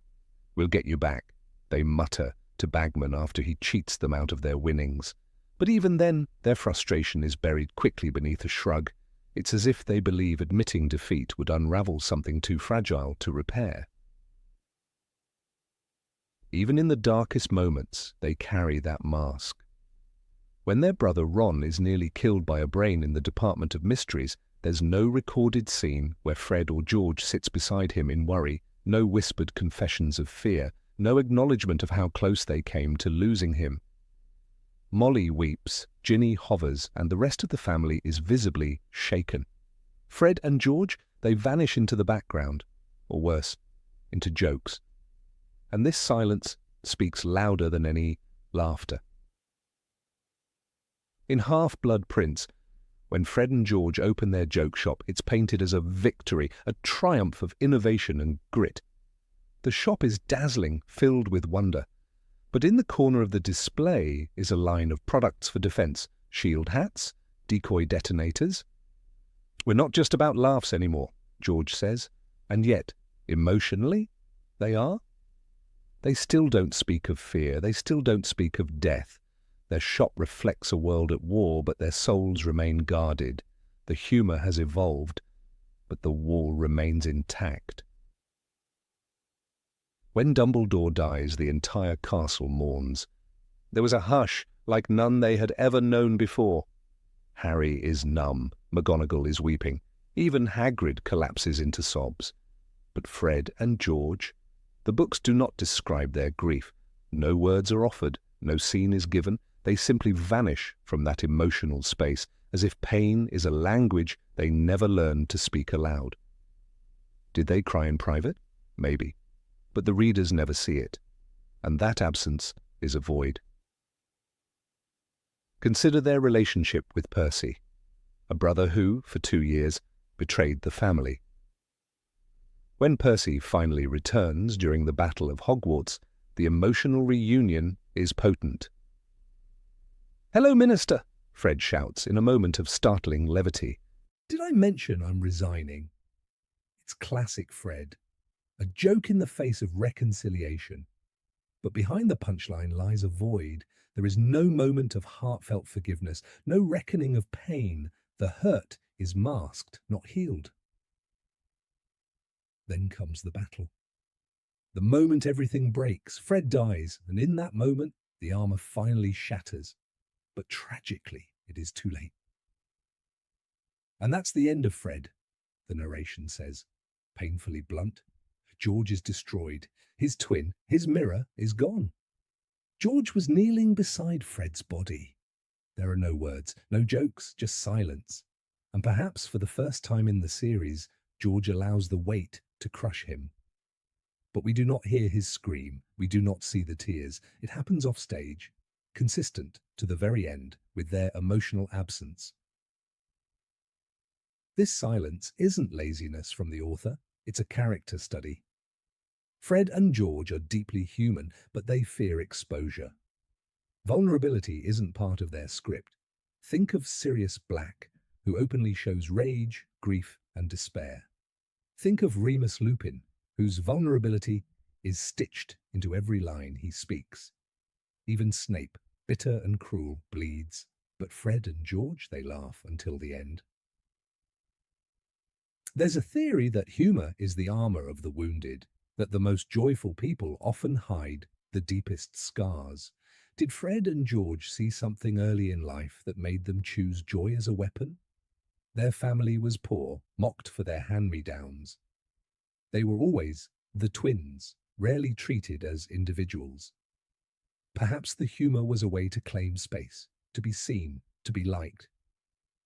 But somewhere along the way, the act became permanent.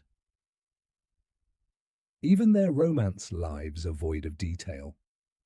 We never see Fred or George fall in love, confide in someone, or explore intimacy.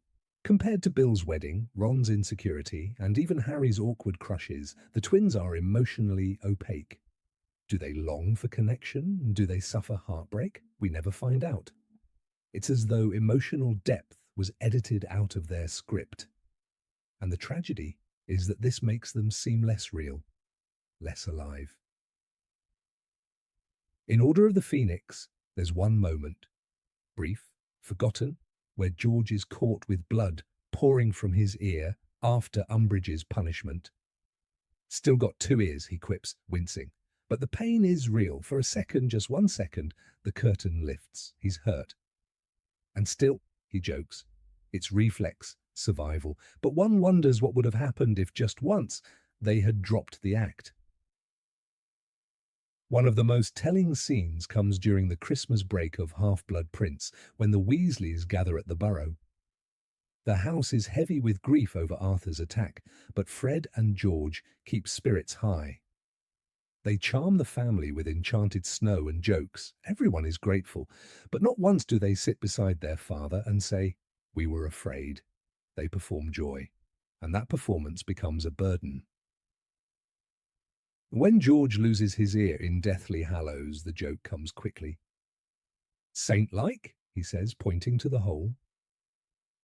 "Holy George," Fred laughs. And again we smile, but the pain is never addressed. Losing an ear is traumatic. It's a violation. But for the twins to acknowledge that would be to break the illusion, and so even in mutilation they remain performers. Their inability to share vulnerability also isolates them. Fred and George have no true confidant. Harry leans on Hermione, Ron leans on Harry, even Neville opens up to Luna, but the twins, they have each other, and when Fred dies, George is left with half a soul and no one to hold the rest. It's devastating, and it raises the question, were they ever truly known? The war consumes everyone differently. For Fred and George, it should have been a transformation, but instead they remain static. 2 beacons of laughter in a world on fire. Admirable, yes, but also tragic. Because while others evolve, suffer, and grow, Fred and George remain suspended in the role they created. Clowns in a collapsing circus. Perhaps that's the ultimate cost of their emotional armor. They kept the world entertained, but never let it see them bleed. Their legacy is bright, but incomplete. Fred dies a hero, but not a human, not fully. And George, left behind, must learn to live without the half of himself who never cried, never feared, never admitted weakness. We're left wondering what George becomes when the mask is gone. The books give us many lessons, but in Fred and George's silence, there is a hidden one. Vulnerability isn't weakness, it's connection, it's truth. And in refusing to show it, Fred and George built walls that even love couldn't always cross. Their laughter lit up the darkest corners of Hogwarts, but it also hid a pain we never truly saw. In the end, perhaps the saddest part is this. We never got to hear them say, "I'm scared, Didi." We never got to see them whisper, "I'm hurt." We only saw them smile, even as everything burned. And that, more than any death, any war, any loss, is the true tragedy of Fred and George Weasley. Number 25, dropping out as a dangerous role model. When Fred and George Weasley mounted their broomsticks and soared out of Hogwarts in a blaze of fireworks and defiance, the moment was nothing short of spectacular. The scene from Harry Potter and the Order of the Phoenix captured the hearts of many readers, 2 rebellious brothers giving a corrupt educational authority the ultimate middle finger. Dolores Umbridge was left coughing in the smoke of their joke products, the enchanted fireworks spiraling across the ceiling in a final act of poetic revenge. "Give her hell from us, Peeves," George called out. It was funny. It was triumphant. It was a win for freedom. But underneath the laughter, a more complicated message settled into the minds of young readers, a message that said, school isn't necessary if you're clever enough. Fred and George's exit wasn't just a plot point, it became a cultural moment for fans of the series. Readers were encouraged to admire the twins not only for their humour, but for their courage in abandoning a system they believed no longer served them. They were painted as martyrs of creativity, crushed under the dull weight of bureaucracy. But what happens when this narrative trickles down into real life? When students facing difficulty or boredom begin to idolize the twins, seeing their academic escape not as a rare act of brilliance, but as an open door for anyone tired of homework. Fred and George weren't just students. They were exceptional inventors, already running a booming underground business with skiving snack boxes and canary creams. They had vision, determination, and the rare combination of risk-taking and talent. Not every teenager has that. Ron, their younger brother, admired them deeply, but he also feared them a little. He once said, "They don't care about rules, they never have." And that's part of their charm, certainly, but it's also the root of the danger. Their example implies that rules, structure, and education are unnecessary if you have enough wit. But even in the wizarding world, success without education is the exception, not the rule. Hermione Granger's constant studying, her obsession with books and preparation, may have been mocked by the twins, but ultimately her academic strength saved lives. She didn't charm Death Eaters with jokes, she dismantled their curses with knowledge. The Weasleys were not a wealthy family. Their parents, Molly and Arthur, raised 7 children in a modest home, always stretching what little they had. Education was not just a requirement, it was an opportunity. So when Fred and George decided to leave school without taking their NEBUTs, it wasn't a casual decision. They were gambling not only with their futures, but with the sacrifices their parents had made for them. And while Molly eventually supported their shop in Diagon Alley, she was initially heartbroken. "You two just watch yourselves," she warned, in the Order of the Phoenix, her voice trembling between pride and fear. Fred and George opened Weasley's Wizard Wheezes with a loan from Harry, who used his Tri-Wizard tournament winnings to support their dream. Without that money, their shop might never have existed. This is often forgotten in fan retellings of their story. The belief that they made it on their own is romantic, but untrue. They had patrons, they had opportunities others don't. Their story wasn't rags to riches, it was the story of smart kids with connections and startup capital. A teenager watching their bold escape and thinking, "I can do that too," isn't seeing the whole picture. In their final year at Hogwarts, Fred and George were already smuggling joke products through various secret channels. They tested products on students. They avoided the inquisitorial squad. They were essentially running a full-time business inside a school. Their dramatic departure was less of a break from education and more of a promotion. They were already ready for the next phase of their life. But the message received by readers is rarely so nuanced. For every clever, driven student who might find inspiration in their risk, there are countless others who simply see rebellion. Lee Jordan, their closest friend and accomplice in many mischiefs, described their shop as a place of miracles. In Half-Blood Prince, the store is a success story, full of colour and life, attracting even the Ministry of Magic. They sell protective gear alongside tricks. They evolve, adapt. But again, this narrative jumps straight to the result, ignoring the years of experimentation and failure that came before. The twins worked harder than they ever let on. But because they laughed through it all, readers often miss the blood, sweat, and sleepless nights behind their charm. When we look at how the story affected the real world, we see how dangerous such a simplified takeaway can be. In fan forums and online discussions, Fred and George are often hailed as true visionaries for quitting school. Memes circulate with lines like, "Who needs school when you have guts?" But this rhetoric can be harmful. School may not work perfectly for everyone, but it provides structure, knowledge, and pathways for those who don't have joke shops in their back pockets. Consider the case of Colin Creevey, the enthusiastic young Gryffindor who idolized Harry. Colin was no prankster, he wasn't a genius inventor, he was a hard-working student who believed in the power of learning. He followed the rules. He didn't get a grand exit, but he fought and died in the Battle of Hogwarts. He was one of many who took the quieter, humbler path of commitment and sacrifice. Fred and George's firework exit may have brought applause, but Colin's silent courage deserves just as much respect. Even in the wizarding world, dropout success is rare. Take Stan Shunpike, for instance, the conductor of the night bus. He's cheerful and talkative, but stuck in a low-paying job, later falsely imprisoned.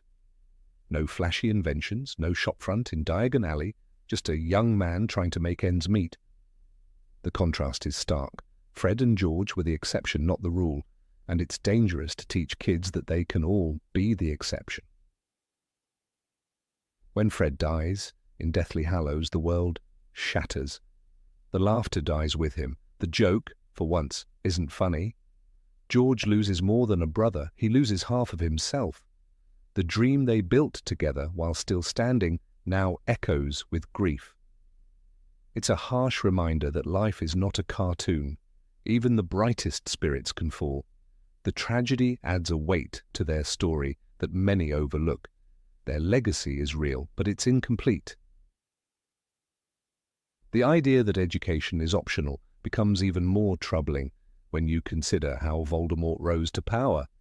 Tom Riddle was brilliant. He never dropped out. He learned everything he could about charms, curses, dark arts. His evil was sharpened by education. But the difference lies in intent. Fred and George weren't evil, of course, but their rejection of formal learning creates a vacuum, a space where knowledge loses value. In the wrong hands, that kind of thinking can be twisted into anti-intellectualism. Fred and George mocked Percy for his devotion to rules and career. Percy was pompous, yes, but he wasn't a villain. He represented another path, a flawed but honest pursuit of stability. Later, Percy returns to fight beside his family. He stands over Fred's body broken. In that moment, the so-called boring brother is the one who stays to bury the fallen. There's something quietly powerful in that. Even Dumbledore, the ultimate champion of freedom and individuality, never encouraged dropping out. He supported Fred and George, yes, but he valued education. He saw Hogwarts as a place where minds were shaped, not just with spells, but with ethics. In the Philosopher's Stone, he says, "It is our choices, Harry, that show what we truly are, far more than our abilities." The twins made a choice, and it worked. For them. But that doesn't mean it's the right choice for everyone. Neville Longbottom is another powerful counterexample. Ridiculed, clumsy, and often lost in his studies, he stuck with school. He struggled, he failed, but he grew. By Deathly Hallows, Neville is a leader, holding the line at Hogwarts, keeping hope alive when others fell. His journey was quiet, but monumental.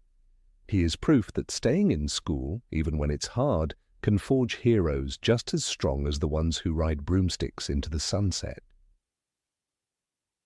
Harry himself never finished Hogwarts, but he never encouraged others to follow that path. He always respected education. He admired Hermione's brilliance. He even returned to the school later, working with Dumbledore's army and ensuring others had a chance to learn. His departure wasn't rebellion. It was necessity. And that difference matters.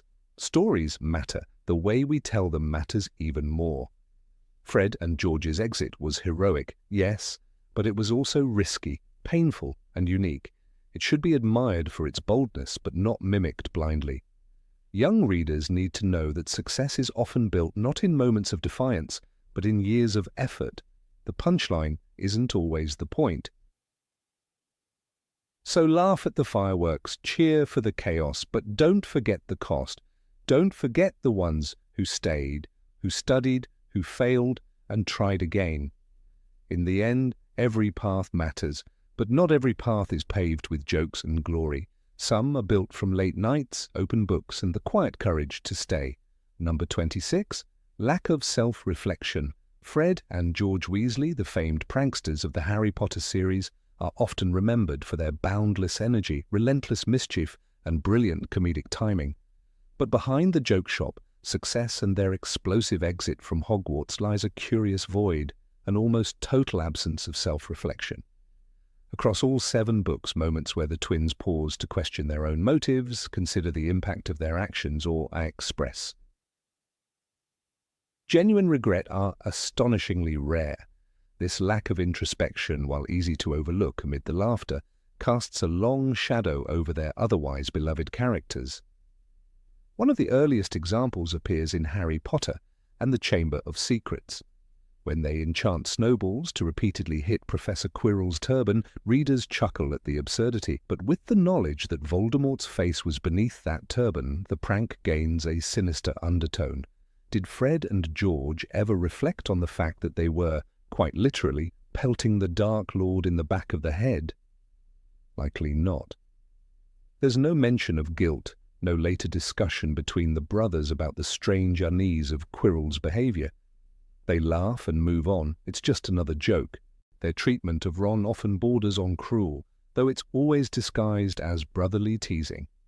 In Harry Potter and the Goblet of Fire, Fred and George repeatedly mock Ron's dress robes, calling him General Grievous and suggesting he looked like his great-aunt Tessie. Ron is visibly mortified. He was going to look like a complete idiot, Rowling writes, but instead of recognizing the insecurity beneath Ron's outburst, they laugh louder. Not once do they pause to say, maybe we took it too far. Their humor tramples over his dignity, but to them, it's harmless fun.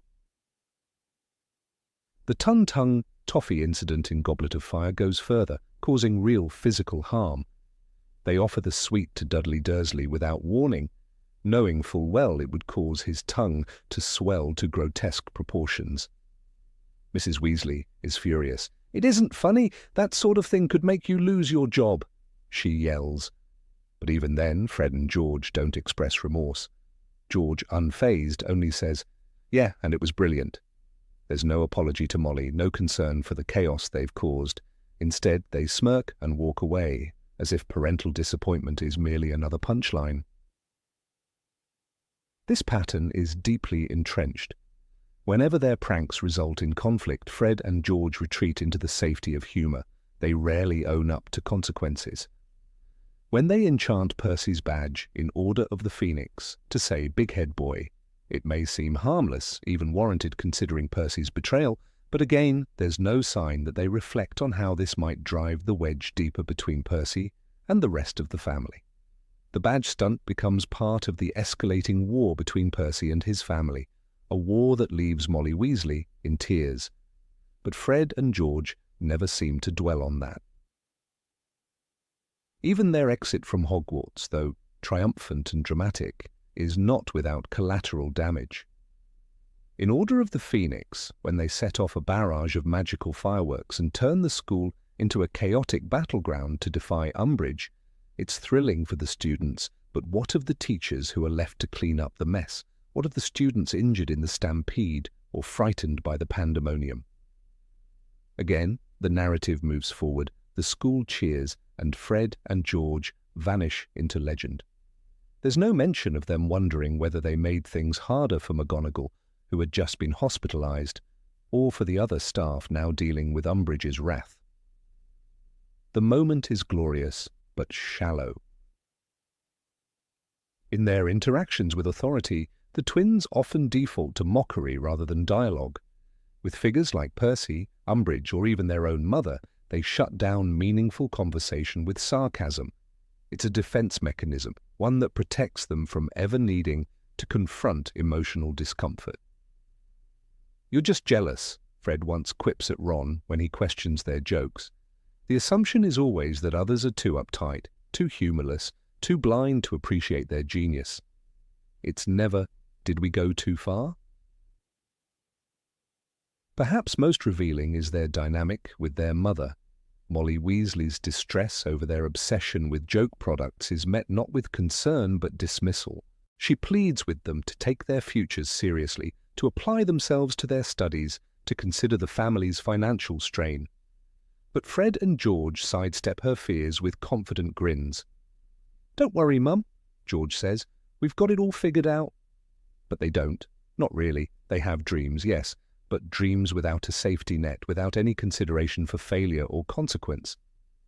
Their casual disregard for Molly's anxiety speaks volumes. There's a moment in Order of the Phoenix where Hermione says, "Just because you've got the emotional range of a teaspoon doesn't mean we all have." She's speaking to Ron, but it might as well apply to Fred and George. They are brilliant at engineering chaos, masters of wit and invention, but emotionally they remain curiously flat. They don't discuss fear, regret, or grief. Even when Fred is injured during the Battle of Hogwarts, fatally so, there is no build-up of self-awareness beforehand, no arc of growth, no final reckoning. His death is sudden, and because we never saw him reflect on anything deeply, it hits with brutal finality. Their prank on Montague in Order of the Phoenix, stuffing him into a vanishing cabinet, is another example of alarming carelessness. Montague is trapped for days, disoriented and traumatized when he returns. He later tells Draco about the cabinet's twin in Borgin and Burke's, indirectly leading to the Death Eater's infiltration in Half-Blood Prince. But Fred and George never face that consequence. They never question what might have happened to Montague or how their actions contributed to future events. It's just another forgotten joke. Even their business success, Weasley's Wizard Wheezes, is built on a foundation of unexamined ethics. They sell products like skiving snack boxes that allow students to fake illness. To some this is clever, to others it's deception. Do the twins ever worry about students abusing their inventions or about teachers struggling to maintain order? Not really. Their worldview is fixed. If it's funny, it's justified. They are visionaries, yes, but not philosophers. In contrast, characters like Harry, Hermione, even Ron, go through arcs of guilt, apology, and redemption. Harry wrestles with his role in Cedric's death. Hermione agonizes over her decisions during the Horcrux hunt. Ron repeatedly struggles with jealousy and loyalty. But Fred and George remain eerily static. Their joy is infectious, but it comes with a price. They never change. When Percy reconciles with his family, it's a powerful moment of growth. But do Fred and George meet him halfway? Do they reflect on the bitterness they contributed to? There's no such scene. Percy begs for forgiveness, and Molly sobs, but the twins remain largely silent, as if emotional honesty is someone else's job. After Fred's death, George is understandably broken, but even then we're not shown an internal monologue, a flashback to their past mischiefs, tinged with regret. There's no moment where George wonders whether they spent their time wisely. The narrative moves forward. The silence is haunting. One wonders, if Fred had lived, would he have ever changed? Would he have reached a point like Sirius or Lupin where pain and loss deepened his soul? Or would he have remained a man who laughs instead of listens, who jokes instead of apologizes? Even their brief appearances in Deathly Hallows are full of levity. They disguise themselves as Harry, make jokes during the escape, and even after George loses an ear, they laugh. Saint-like, Fred calls him. It's heroic, in a way. But again, there's no reflection. No moment of silence. No. What if this had gone worse? It's all quips and grins. It's not that Fred and George are heartless, far from it. They love their family, fight in the war, and die for what's right. But their inner lives are a mystery. We never see them sit quietly wrestling with doubt, never see them comfort someone without a joke, never see them say, "I was wrong." Their laughter in the end becomes armor. It shields them from pain but also from growth, and as readers we are left wondering what more might they have become if they had ever truly looked inward. And so the question remains unanswered even by the end of the series. Were Fred and George ever capable of true remorse?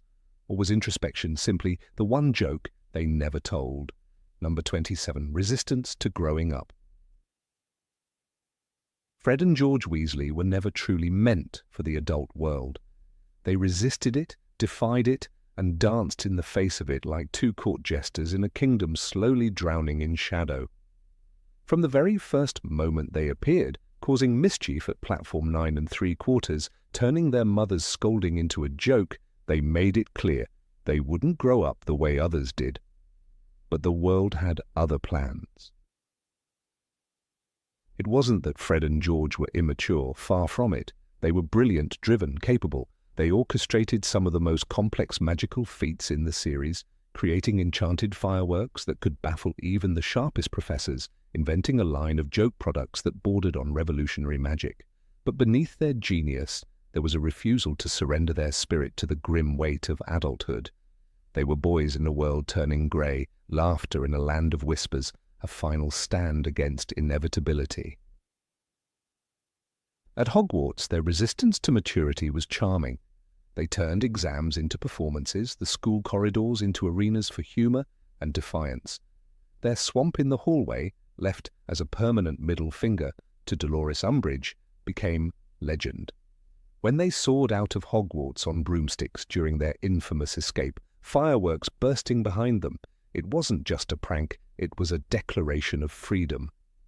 "Give her hell from us, Peeves," Fred had said, handing the torch of rebellion to a ghost, as if to say, "We're done here, but the mischief lives on." And then they opened their joke shop, Weasley's Wizard Wheezes. Even as the wizarding world spiraled into war, Fred and George filled Diagon Alley with colour, laughter, and absurdity. They didn't ignore the danger, they confronted it their way. The shop was not a joke, it was a fortress. Their shield hats and decoy detonators weren't just gimmicks, they were tools for survival. But even then, their storefront gleamed with the promise of childhood wonder. "Why are you worrying about you-know-who? You should be worrying about you-know-poo, the constipation sensation that's gripping the nation," the display read, daring fear to laugh. Yet something shifted after their joke shop's success. George lost an ear during a skirmish with Death Eaters. "Saint-like," Fred had joked when he saw his brother's injury. "You're right," George had grinned back. "Holy." It was their way of coping, but something fundamental had changed. The joke was still alive, but the pain beneath it had become real. The physical cost of war had arrived at their door, but even then they tried to keep the spirit alive.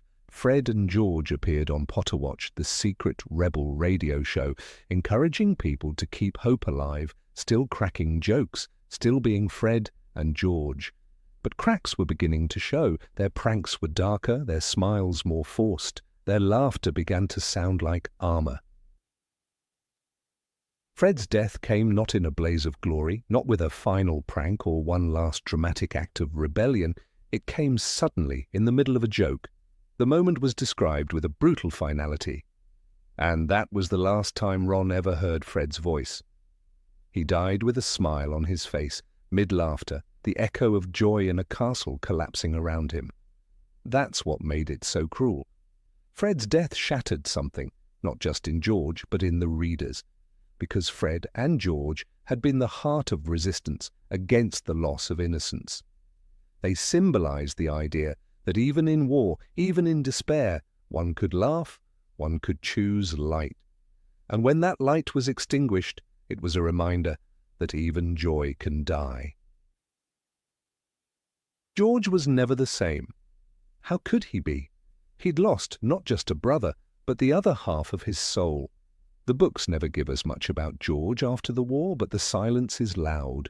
We're told he keeps the shop running, that he marries Angelina Johnson, but readers know there's always an empty space beside him, a joke left unfinished, a laugh that never comes. The twins' resistance to adulthood was never just about pranks. It was about shielding the world from despair. In a way, they sacrificed themselves to preserve a piece of innocence in a world that was losing it. Their joke shop became a symbol of everything worth fighting for. Not just survival, but joy, imagination, and rebellion. When you look at the others, Harry, Hermione, Ron, they all had to grow up too fast. They lost parents, homes, innocence. But Fred and George tried to hold the line. They tried to build a space where growing up wasn't about becoming grim, but about choosing your own kind of strength. Their products, their jokes, their ridiculous inventions, they were weapons in a war for the soul. But the war didn't play fair. Fred's death felt like a betrayal, even to the story itself. A breach of contract. The jokester doesn't die. The one who made others laugh isn't supposed to be silenced. And yet, he was. The world had changed. The old rules didn't apply anymore. In Deathly Hallows, the laughter is sparse. The moments of joy are quiet, fleeting. And that's the tragedy. Fred and George were meant to be eternal. They were supposed to be the uncle figures at every future Christmas, making enchanted ornaments explode, teaching Teddy Lupin how to put dung bombs in Professor McGonagall's tea. But Fred was stolen, and with him, a future. George the survivor becomes a quiet monument to what was lost. The boy who once filled halls with laughter now walks alone. J.K. Rowling once said that George would never be able to produce a Patronus again after Fred's death. Think about that. The boy who lived for joy could no longer summon it. The image of the twins walking through Hogwarts, inventing mischief, laughing behind corners, tossing enchanted fireworks at Peeves, it's burned into the reader's mind. It's a world that feels safe, mischievous, full of light, but it's gone. That era ends the moment Fred dies. Some say they were irresponsible, childish, but that misses the point. Fred and George weren't naive. They understood darkness, but they chose not to bow to it. That takes more courage than most can muster. In a war, sometimes the strongest soldiers are not those who fight with spells, but those who keep the world laughing while everything burns. Fred and George never truly left Hogwarts. Even when they opened their shop, even as the war raged, they were still those boys running through corridors, dodging filch, delighting in chaos. They refused to let go of that spirit, and in that refusal lay their nobility and their tragedy. Their pranks, jokes, and fireworks weren't just for show. They were rituals, spells against despair. Every canary cream was an incantation against hopelessness. Every skiving snack box was a rebellion against conformity. Their entire brand of magic was emotional resistance. And then the laughter stopped. That's what hurt them most. In the aftermath of Fred's death, you imagine George in the shop, hearing laughter but not quite his own, seeing a mirror, catching a flash of red, thinking for a second, just a second, that Fred is back, but he's not. He never will be. And so the joke shop becomes a shrine, a place where joy is manufactured, but grief is always present in the silence between explosions. Fred and George Weasley weren't just comic relief. They were guardians of youth, defenders of wonder, and when Fred died, a generation felt the loss. It wasn't just a character, it was the death of something sacred, the idea that laughter could protect us forever. But maybe that's the lesson, that joy, even in its fleeting form, matters. That Fred and George's refusal to grow up wasn't ignorance, it was bravery. They knew what waited outside, and still they lit fireworks. Fred died laughing, and in that moment he reminded us of everything he stood for. Not childishness, but joy. Not foolishness, but defiance. And not immaturity, but a sacred resistance to a world that demanded surrender. Number 28. Controlling the social hierarchy through fear. Fred and George Weasley had a reputation, not of cruelty, but of control. Their laughter echoed through the corridors of Hogwarts like music, but for some students it was music that warned of approaching thunder. These were not bullies in the traditional sense. They didn't steal lunch money or push first years into broom closets. But they ruled something just as influential, the social landscape. And within that landscape, their power came cloaked in jokes. Many found them hilarious, but others laughed simply because it was safer than being the punchline. From their very first year, the twins demonstrated an uncanny ability to make themselves known. They painted "Weasley is our king" on bathroom walls years before it was sung. They enchanted suits of armor to sing off-key love songs to professors. They once filled the great hall with a swarm of miniature fireworks shaped like Dumbledore's spectacles. Every prank increased their status, and with status came fear. A subtle, creeping fear. Not of physical harm, but of being exposed. Lee Jordan, their closest friend and frequent co-conspirator, often helped execute their grander stunts, but even he recognized the edge their jokes could carry. Once, during a Quidditch match, Fred enchanted Zachariah Smith's broom to make an embarrassing whinnying noise every time it rose into the air. Smith turned redder than a Gryffindor banner, but Fred laughed and shouted, "Just helping him get into the spirit of things." It was funny, but it wasn't kind. And everyone watching learned something. Even a joke could leave bruises, invisible as they were. They rarely picked on the weak, at least not openly. But power doesn't need to shout when it already commands the room. Colin Creevey once tripped in the common room while carrying a tray of cauldron cakes. Before he could recover, Fred leaned in with a grin. "Careful, Creevey. At this rate, you'll drown us all in frosting." The laughter that followed wasn't cruel, but Colin's ears turned pink. He smiled too. He had to, not because it was funny, but because it was Fred. Even Hermione, never one to back down from confrontation, once warned them about their influence. "You don't realize how much people listen to you," she said, in their 5th year, her brow furrowed.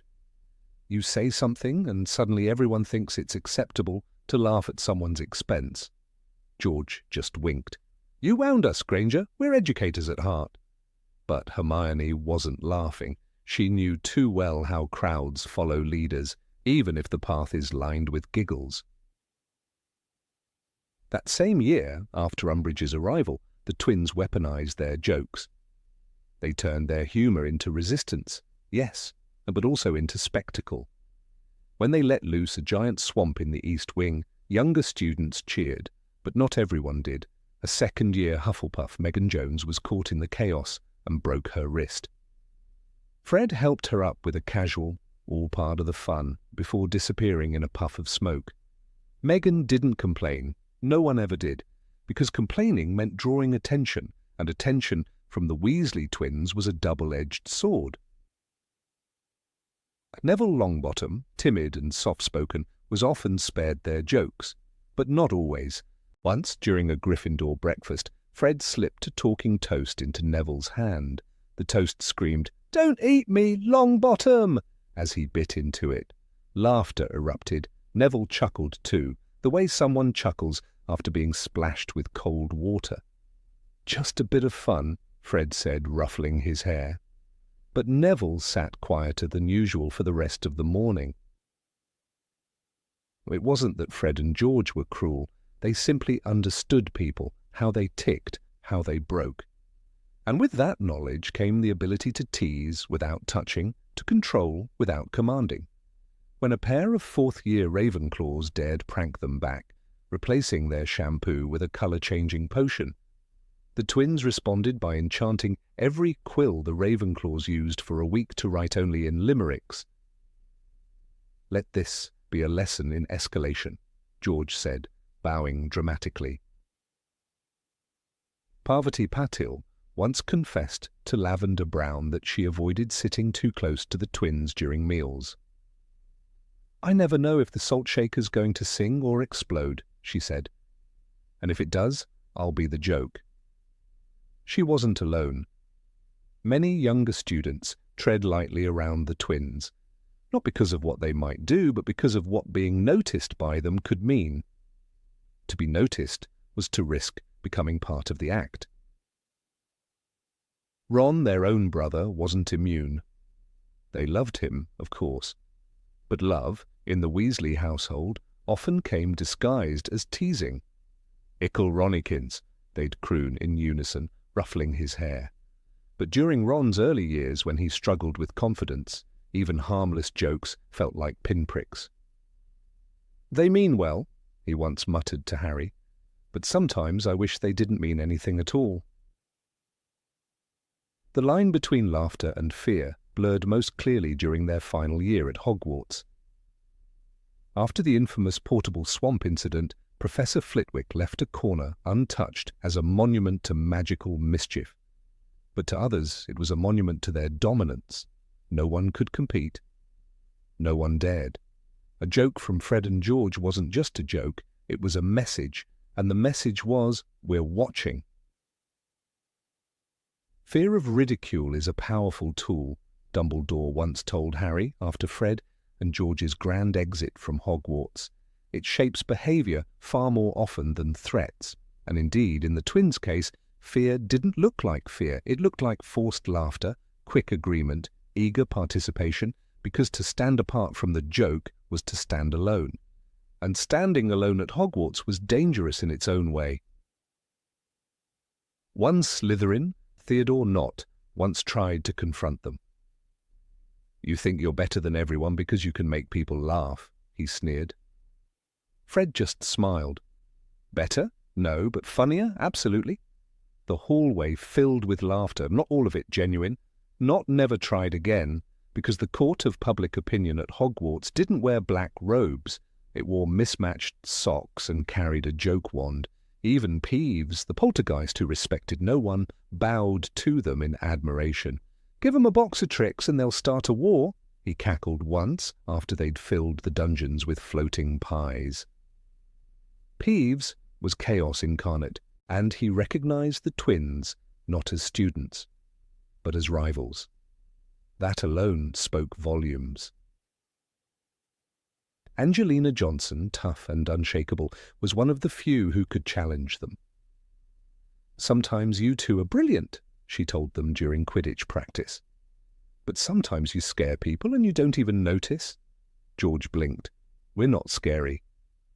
Angelina didn't reply. She didn't have to. The silence said enough. Their joke shop, Weasley's Wizard Wheezes, was a culmination of everything they'd built. Charm, chaos, laughter, but also control. Even the displays, canary creams, nosebleed nougats, skiving snack boxes, were warnings as much as they were products. Try this and watch someone's world tilt sideways. Behind every product was a subtle promise: we understand power, and we can sell it to you too. When Harry remembered the twins later, it was always with fondness, but even he admitted they could be terrifying when they wanted to be.